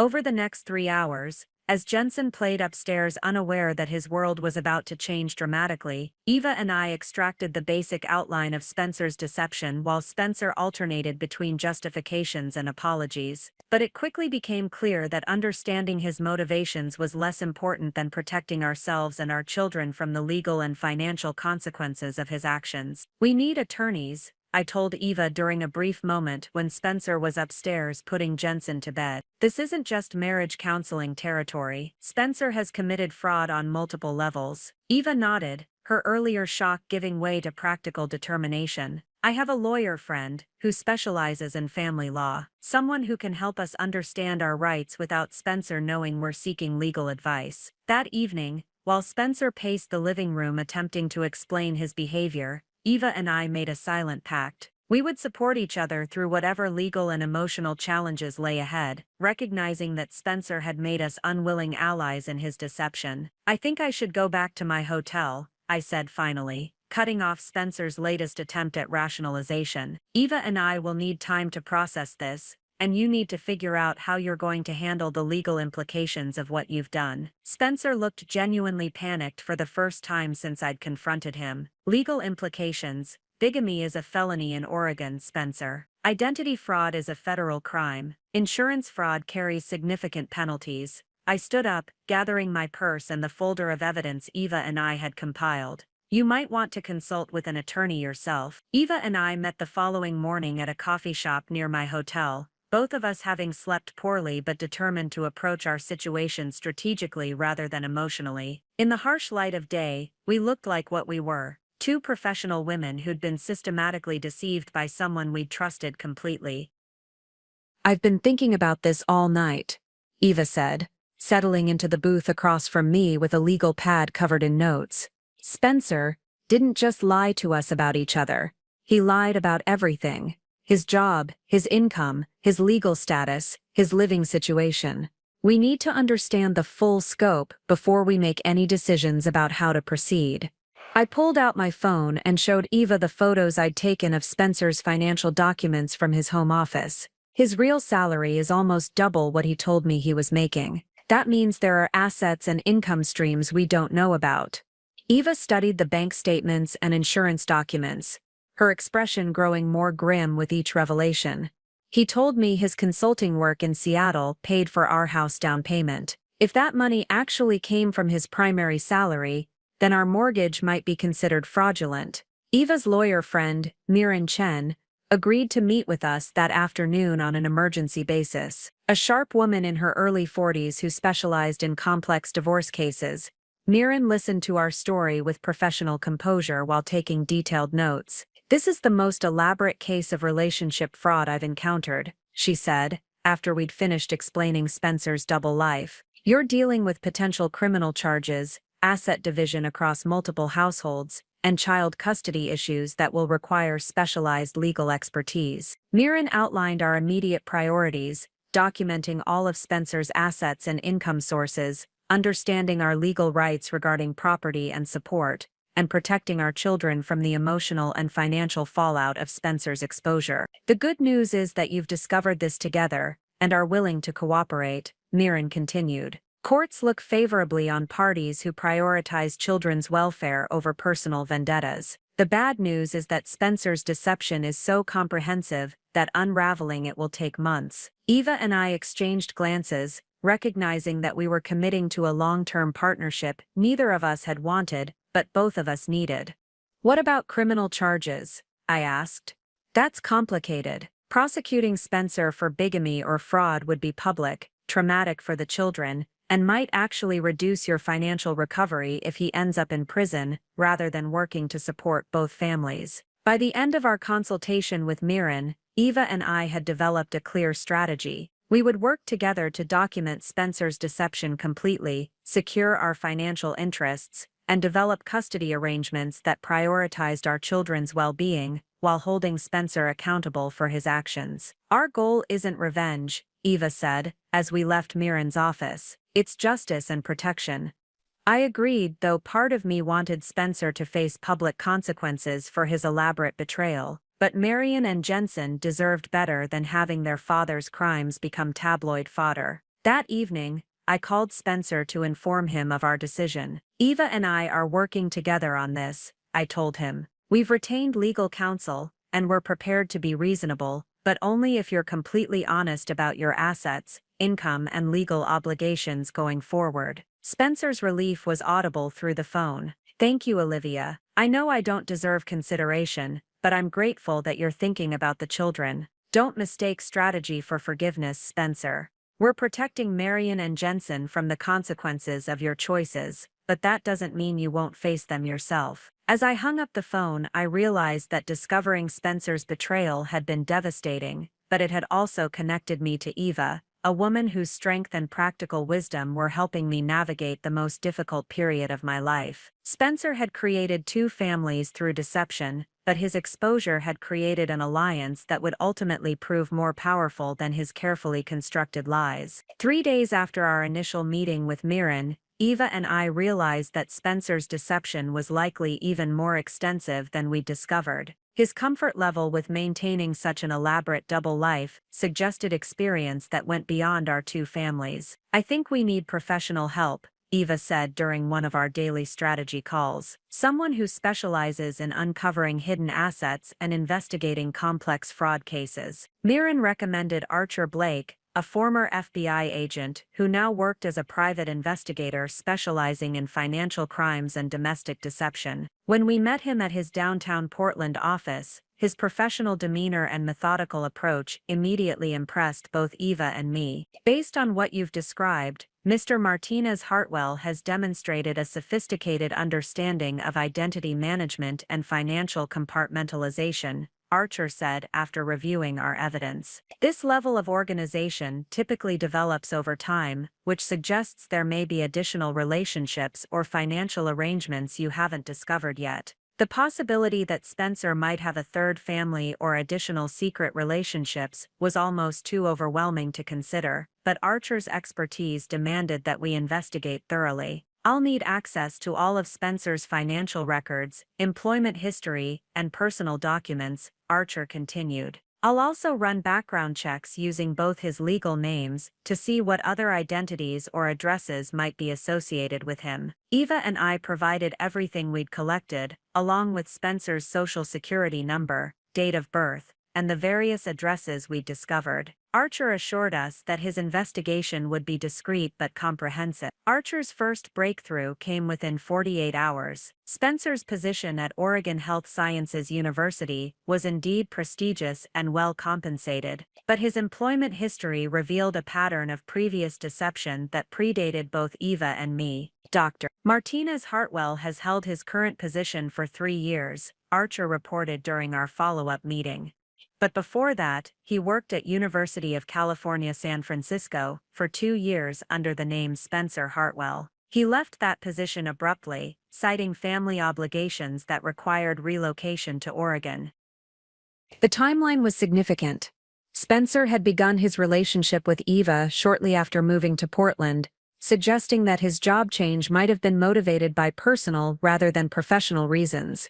I've contacted a colleague in San Francisco to investigate his activities there, Archer continued. If Spencer has a pattern of maintaining multiple relationships, there might be evidence from his time in California. Eva and I exchanged worried glances. The possibility that Spencer's deception extended beyond our two families was disturbing enough, but the idea that he might have abandoned previous relationships in other cities suggested a level of pathology that made our situation even more serious. Archer's investigation of Spencer's financial records revealed a complex network of accounts, investments, and properties that neither Eva nor I had known existed. Spencer's true net worth was substantially higher than he'd disclosed to either family, with assets carefully distributed across multiple banks and investment firms. He's been systematically diverting income from his primary salary into offshore accounts, Archer explained, showing us financial documents that painted Spencer as far more wealthy than either of us had realized.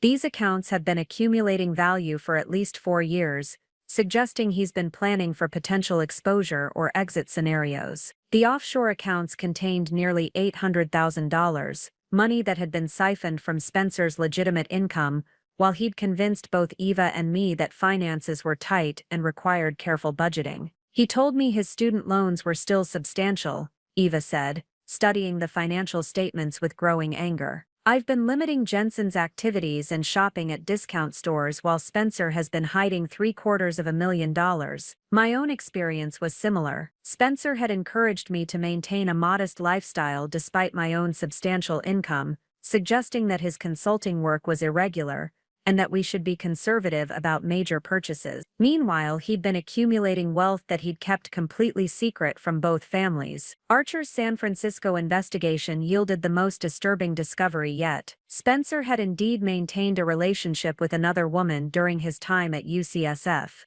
Dr. Carrie Williams, a pediatric anesthesiologist who'd believed Spencer was divorced and committed to their relationship. Dr. Williams ended their relationship when she discovered Spencer was still legally married to someone else, Archer reported.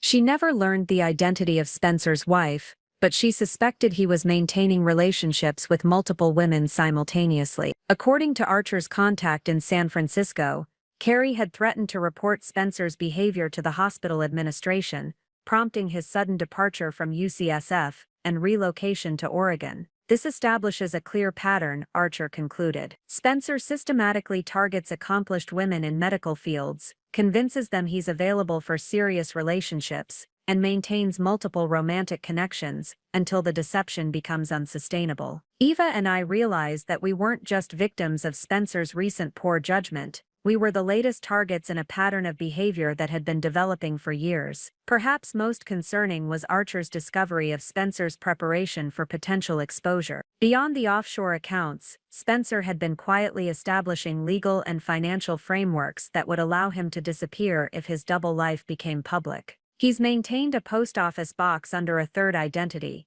Archer explained, showing us documentation for an account registered to Spencer M. Hartwell. This address has been used for correspondence with international banks and investment firms, suggesting he's prepared to access his hidden assets from outside the United States if necessary. Spencer had also researched countries with favorable extradition laws, and had made inquiries about medical licensing requirements in several foreign nations. While he hadn't acted on these preparations, their existence suggested that Spencer viewed his current situation as temporary and potentially unsustainable. He's been planning to abandon both families if his deception was discovered, Eva said quietly, processing the implications of Spencer's exit strategy. All this time we thought we were building futures with him, he was preparing to disappear. Armed with Archer's comprehensive investigation, Eva and I developed a response strategy that would prevent Spencer from accessing his hidden assets or implementing his escape plan. Miran helped us prepare legal documents that would freeze Spencer's accounts and require full disclosure of his financial holdings. We're going to confront him with everything at once,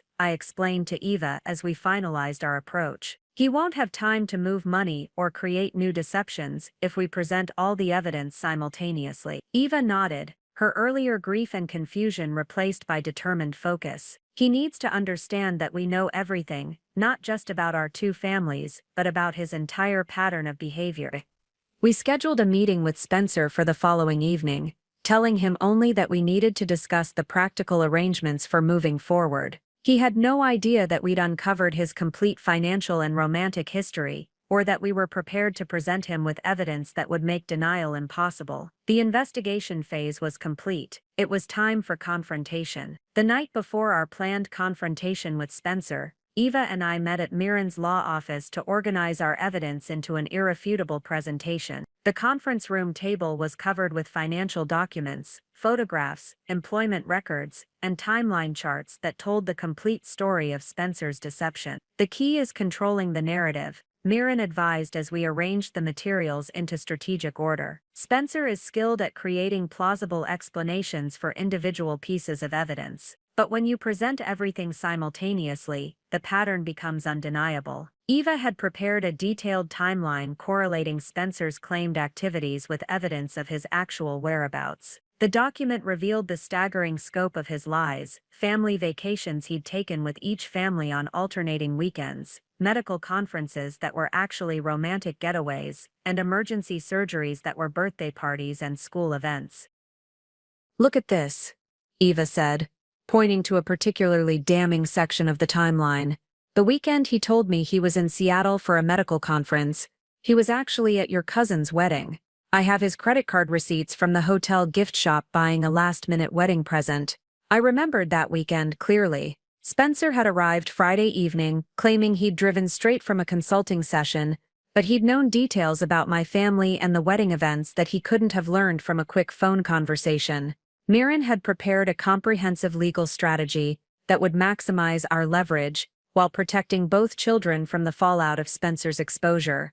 The approach was methodical and devastating in its completeness. "First, we'll present the criminal liability," Miran explained, showing us documentation that outlined Spencer's potential charges: bigamy, identity fraud, insurance fraud, and tax evasion. The evidence is overwhelming, and the penalties could include substantial prison time. The criminal case alone would be enough to destroy Spencer's medical career and financial security, but Miran's strategy went further. "Second, we'll address the civil damages. Spencer has defrauded both of you financially and emotionally. The hidden assets alone constitute grounds for significant monetary compensation, independent of any child support obligations." Eva and I had calculated that Spencer's deception had cost us both substantial amounts, from the conservative lifestyle choices we'd made, based on his false financial information, to the career decisions influenced by his scheduling demands. Most importantly, Miran had crafted an offer that would allow Spencer to avoid criminal prosecution in exchange for complete financial transparency and generous support arrangements for both families. "The goal is accountability without destruction," Miran said. "Spencer keeps his medical license and ability to earn income, but he loses control over his financial decisions and faces ongoing supervision of his compliance with our agreements." The terms were designed to ensure Spencer couldn't repeat his pattern of deception, while maximizing financial security for Marion and Jensen. He would retain enough income to live modestly, while the majority of his earnings would support the families he'd betrayed. "What if he refuses?" Eva asked, studying the proposed agreement. "Then we file criminal charges and pursue maximum civil damages," Miran replied matter-of-factly. But Spencer is intelligent enough to recognize that cooperation serves his long-term interests better than fighting us in court. Beyond the legal strategy, Eva and I spent time preparing ourselves emotionally for confronting the man who had systematically deceived us both. The process had been therapeutic in unexpected ways. Our alliance had created a support system that neither of us could have anticipated. "I keep thinking about all the times he looked me in the eyes and lied," Eva said as we reviewed the evidence one final time. The elaborate stories, the careful explanations, the way he made me feel guilty for questioning anything. I understood completely. Spencer's deception had been so comprehensive that it had made us doubt our own perceptions and instincts. The gaslighting aspect of his behavior was almost more damaging than the actual infidelity. Tomorrow we take back control of the narrative, I said. No more explanations from Spencer, no more justifications. Just truth and consequences. We arranged to meet Spencer at a neutral location, a private conference room at Mirren's law firm, that would provide the professional atmosphere needed for such a serious discussion. Spencer had been told only that we needed to discuss long-term arrangements for the children, giving him no opportunity to prepare elaborate defenses. Archer would be present to answer questions about his investigation, and Mirren would explain the legal implications of Spencer's choices. Eva and I would present the evidence and deliver our ultimatum. Remember, Mirren cautioned as we finished our preparations, Spencer will likely try to manipulate the emotional aspects of this situation. He'll appeal to your love for the children, express remorse for his actions, and promise reform. Stay focused on the facts and the legal requirements. Eva and I had discussed this possibility extensively. Spencer's genuine love for both Marion and Jensen was one of the few authentic aspects of his otherwise fabricated life,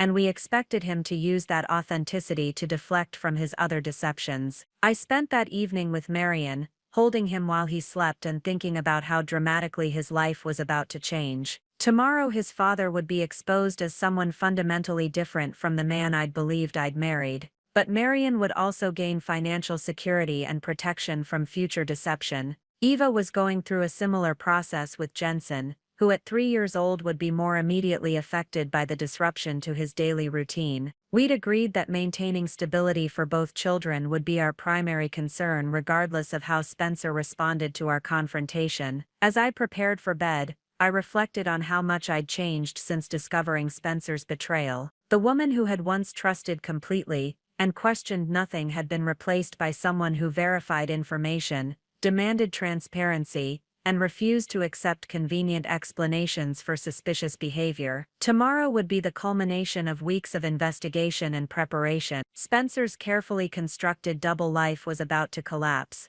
and Eva and I were ready to rebuild from the wreckage he'd created. The confrontation would finally force Spencer to face the consequences of his choices, but more importantly, it would free Eva and me to create authentic futures for ourselves and our children. Spencer arrived at Mirren's law office at precisely 6 p.m., dressed in his usual professional attire, and carrying a leather portfolio that suggested he'd prepared his own documentation for what he assumed would be a routine custody discussion. His confident demeanor faltered immediately when he saw Archer Blake sitting at the conference table alongside Mirren, Eva and me. "I wasn't expecting such a formal setting," Spencer said, taking the seat across from us with visible unease. "Is all this really necessary for discussing visitation schedules?"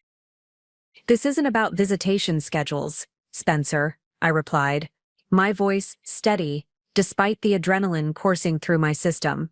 "This is about the complete truth of who you are and what you've been doing for the past 4 years." Eva placed the first folder on the table between us, a comprehensive timeline of Spencer's activities that correlated his lies with documented evidence of his actual whereabouts.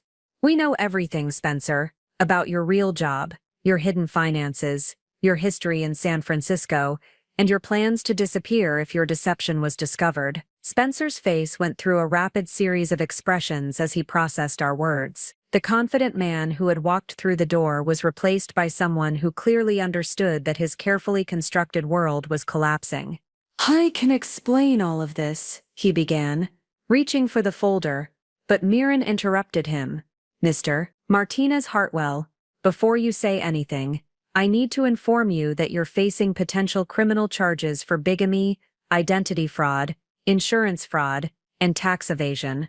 Anything you say today could be used as evidence in criminal proceedings." Archer methodically presented each piece of evidence while Spencer sat in stunned silence. The offshore bank accounts, the San Francisco relationship history, the exit strategy documentation, each revelation visibly diminished Spencer's composure until he appeared smaller and more defeated than I'd ever seen him. "The pattern is clear," Archer concluded. You've been systematically deceiving multiple women for years, maintaining elaborate fictional identities while planning for eventual abandonment when the deception became unsustainable. When Spencer finally spoke, his voice was barely audible. I never meant for it to go this far. When I met Eva, I was genuinely trying to start over after the situation in San Francisco, but then I met Olivia, and I couldn't bear to lose either relationship. So you decided to lie to both of us for 3 years, Eva said, her anger finally breaking through her professional composure. You built a life with me,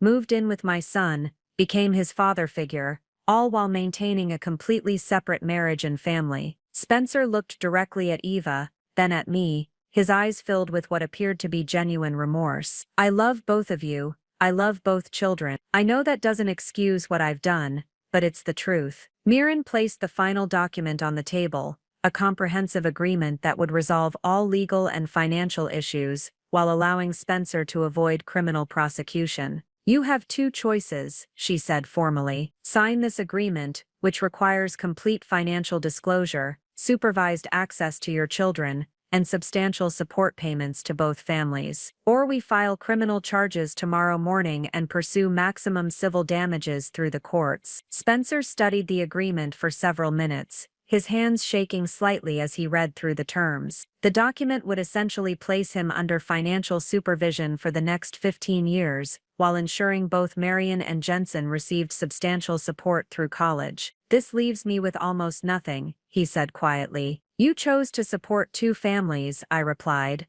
This agreement simply makes that support official and mandatory rather than secretive and voluntary. Spencer looked around the table at the 4 people who now controlled his future, then slowly reached for the pen. Mirren had placed beside the document. I'll sign, he said. But I want you both to know that my love for Marion and Jensen was never a lie. That was the only real thing in this entire mess. As Spencer's signature completed our months of investigation and negotiation, I felt not triumph but a profound sense of closure. The man I'd married was finally telling the truth, even if that truth had come at the cost of everything we'd built together. Spencer's pen moved across the document with the same steady precision he used for surgical procedures, but his signature looked shakier than usual. As he completed the final page, the weight of what had just transpired settled over the conference room like a heavy silence. The financial transfers will begin immediately, Mirren explained, collecting the signed documents. Mr. Martinez Hartwell, you have 48 hours to provide complete documentation of all assets, including passwords for the offshore accounts. Mr. Blake identified. Spencer nodded without looking up. The Cayman Islands account information is in my home office safe. The combination is Marion's birth date. He paused, glancing at me. I used our son's birthday because I wanted to remember that some things in my life were real. Eva and I exchanged glances. Even in his confession, Spencer was trying to manipulate our emotions by referencing his love for the children. Supervised visitation will begin next weekend, Mirren continued. 2 hours every Saturday afternoon at the Family Services Center downtown. This arrangement applies to both children and will be reviewed monthly based on your compliance with all other terms. The reality of Spencer's reduced role in Marion's life hit me unexpectedly hard. Despite everything he'd done, he was still my son's father, and the idea of their relationship being limited to sterile supervised visits felt tragic for both of them. I need to move my things out of both homes, Spencer said, his voice hollow. The agreement specifies I have 1 week to relocate. We'll coordinate that through our attorneys. Eva replied firmly. Neither Olivia nor I will be present during your packing.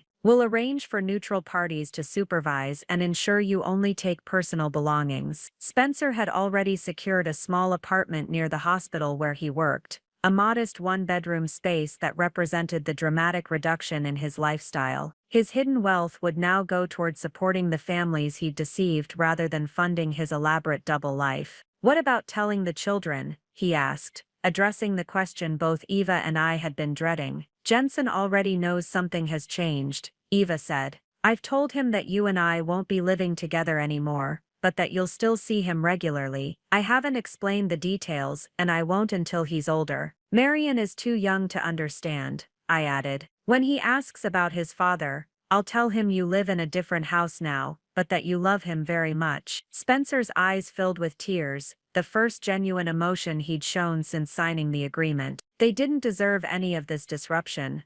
"No, they didn't," Eva said sharply. "That's why we've structured the agreement to prioritize their stability and financial security over your comfort."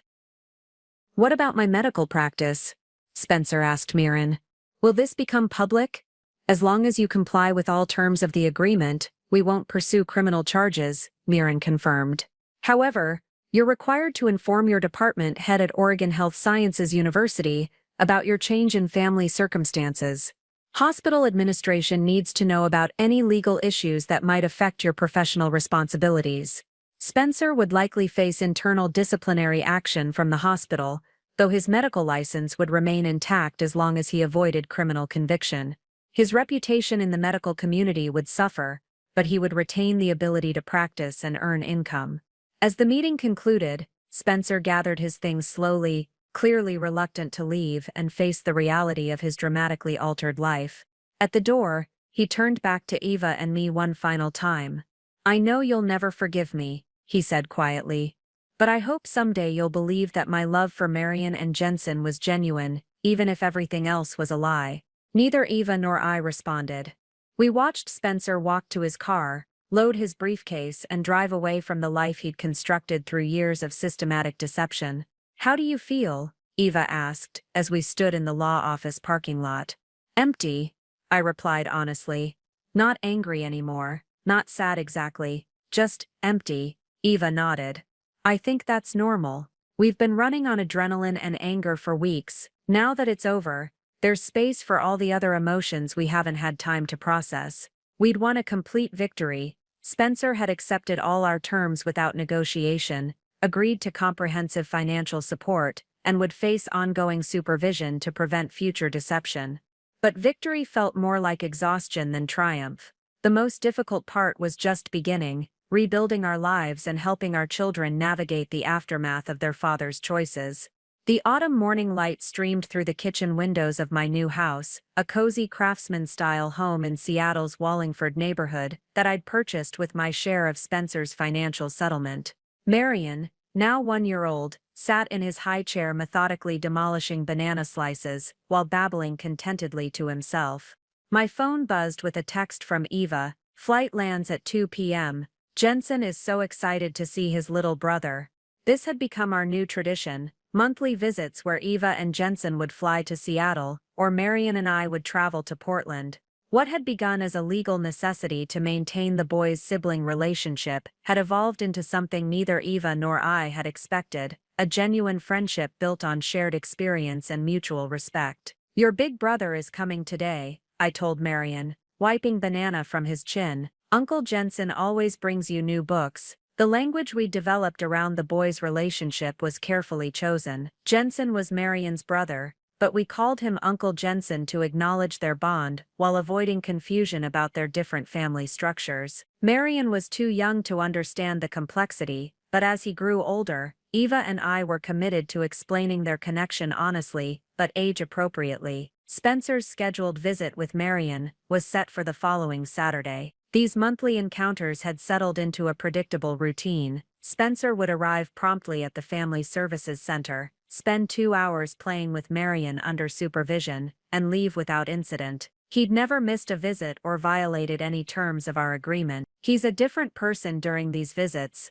I told Dr. Sarah Thompson, the family therapist who monitored Spencer's interactions with both children. "More subdued, but also more present than he ever was during our marriage." Thompson had explained that this was common for parents facing consequences for their actions. When people lose the ability to compartmentalize their lives, they often become more authentic in their remaining relationships, even if those relationships are limited. Spencer had been true to his word about financial support. The automatic transfers arrived precisely on schedule, the children's college funds grew steadily, and he'd provided complete documentation of all his assets as required. Mirren had been impressed by his compliance. Most people in his situation try to hide additional assets or find loopholes, she told me during our quarterly review. Spencer seems genuinely committed to fulfilling his obligations. My own career had flourished in ways I hadn't expected. The ordeal with Spencer had taught me to trust my instincts and demand transparency in all my relationships, qualities that had made me a more effective leader at Seattle Methodist Hospital. I'd been offered the position of Chief of Cardiothoracic Surgery, a role that would make me one of the youngest department heads in the hospital's history. "You've developed an impressive ability to cut through deception and focus on facts, Dr. Patricia Williams, the hospital CEO, had said during my interview. "That kind of clarity is exactly what we need in leadership." The irony wasn't lost on me that Spencer's betrayal had ultimately strengthened my professional capabilities. Learning to investigate his lies had honed analytical skills that translated directly to hospital administration and surgical decision-making. Eva had also experienced unexpected growth following our ordeal. She'd started a support group for women who'd experienced relationship fraud, using our experience to help others navigate similar betrayals. The group met monthly at a community center in Portland and had grown from 3 members to over 20. "There's something powerful about realizing you're not alone in this type of experience," Eva had explained during one of our calls. "Spencer made us both feel like we were crazy for questioning him. Now we help other women trust their instincts." Eva had also begun dating again, carefully, and with the kind of verification processes that would have seemed paranoid before Spencer, but now felt like basic due diligence. Her new partner, Dr. Michael Torres, was a pediatric oncologist who had undergone the kind of background checking that would have impressed Archer Blake. Watching Marion and Jensen together remained one of the most rewarding aspects of our unconventional family arrangement. Despite their age difference and the geographical distance, they developed a genuine sibling bond that transcended the complexity of their father's choices. Jensen, now 4, had appointed himself Marion's protector and teacher. During visits, he would carefully show Marion how to stack blocks, read picture books in his developing vocabulary, and share his toys with the patience of someone who understood that little brothers required special consideration.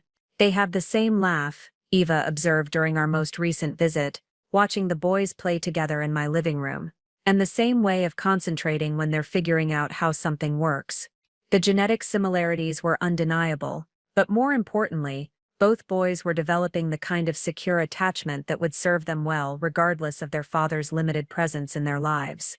As I sat in my kitchen that morning, watching Marion play while anticipating Jensen's visit, I reflected on how different my definition of justice had become. 8 months ago, I'd wanted Spencer to face public humiliation and criminal prosecution for his deception. I'd wanted him to suffer consequences proportional to the pain he'd caused. Instead, we'd achieved something more subtle, but ultimately more satisfying. Spencer had lost control over his own life, while being forced to provide for the families he'd betrayed. He would spend the next 15 years being monitored, supervised, and held accountable for every financial decision. His comfortable double life had been replaced by a modest, closely watched existence that offered little opportunity for future deception. Most importantly, Marion and Jensen would grow up financially secure and emotionally supported, with the truth about their father's choices revealed gradually and age-appropriately, rather than through traumatic discovery. The doorbell rang at exactly 2:30 p.m., and Marion immediately began bouncing in his high chair with excitement. He'd learned to recognize the sound of Eva and Jensen's arrival, and always responded with enthusiasm that warmed my heart. "Uncle Jensen," I called out as I opened the door, immediately swept into the chaos of a 4-year-old's enthusiastic greeting. "Olivia, we brought Marion a new puzzle and some books about trucks," Jensen announced, hugging my legs before running toward the kitchen where his little brother was waiting. Eva followed more sedately, carrying an overnight bag and wearing the relaxed expression of someone who'd found peace with her circumstances. "He talked about Marion for the entire flight," she said, setting down her bag and accepting my hug. "I think he's planning to teach him how to count to 10 this visit." As we settled into the comfortable rhythm of our monthly gatherings, I marveled at how our family had been reconstructed from the wreckage of Spencer's deception. We weren't the traditional family structure any of us had planned, but we were authentic, supportive, and built on truth rather than convenient fictions. Spencer had tried to create the perfect life by maintaining multiple versions of reality. Instead, Eva and I had built something better, a family that acknowledged complexity while refusing to accept deception, that prioritized children's welfare over adult comfort, and that demonstrated resilience in the face of betrayal. Marion would grow up knowing that his father had made serious mistakes but had also faced appropriate consequences. More importantly, he would understand that truth, however painful, was always preferable to comfortable lies. That evening, as Eva and I watched the boys play together while planning our next visit to Portland, I felt something I hadn't experienced since Spencer's betrayal. Genuine contentment with the present and optimism about the future. The story that had begun with devastating discovery had transformed into something unexpected and valuable, proof that even the most elaborate deceptions eventually give way to truth, and that families built on honesty, however unconventional, are stronger than those constructed on lies. Spencer had delivered news that destroyed his own future, but in doing so, he'd freed Eva, Marion, Jensen, and me to build something authentic and lasting from the pieces he'd left behind. Up next, you've got 2 more standout stories right on your screen. If this one hit the mark, you won't want to pass these up. Just click and check them out. And don't forget to subscribe and turn on the notification bell so you don't miss any upload from us.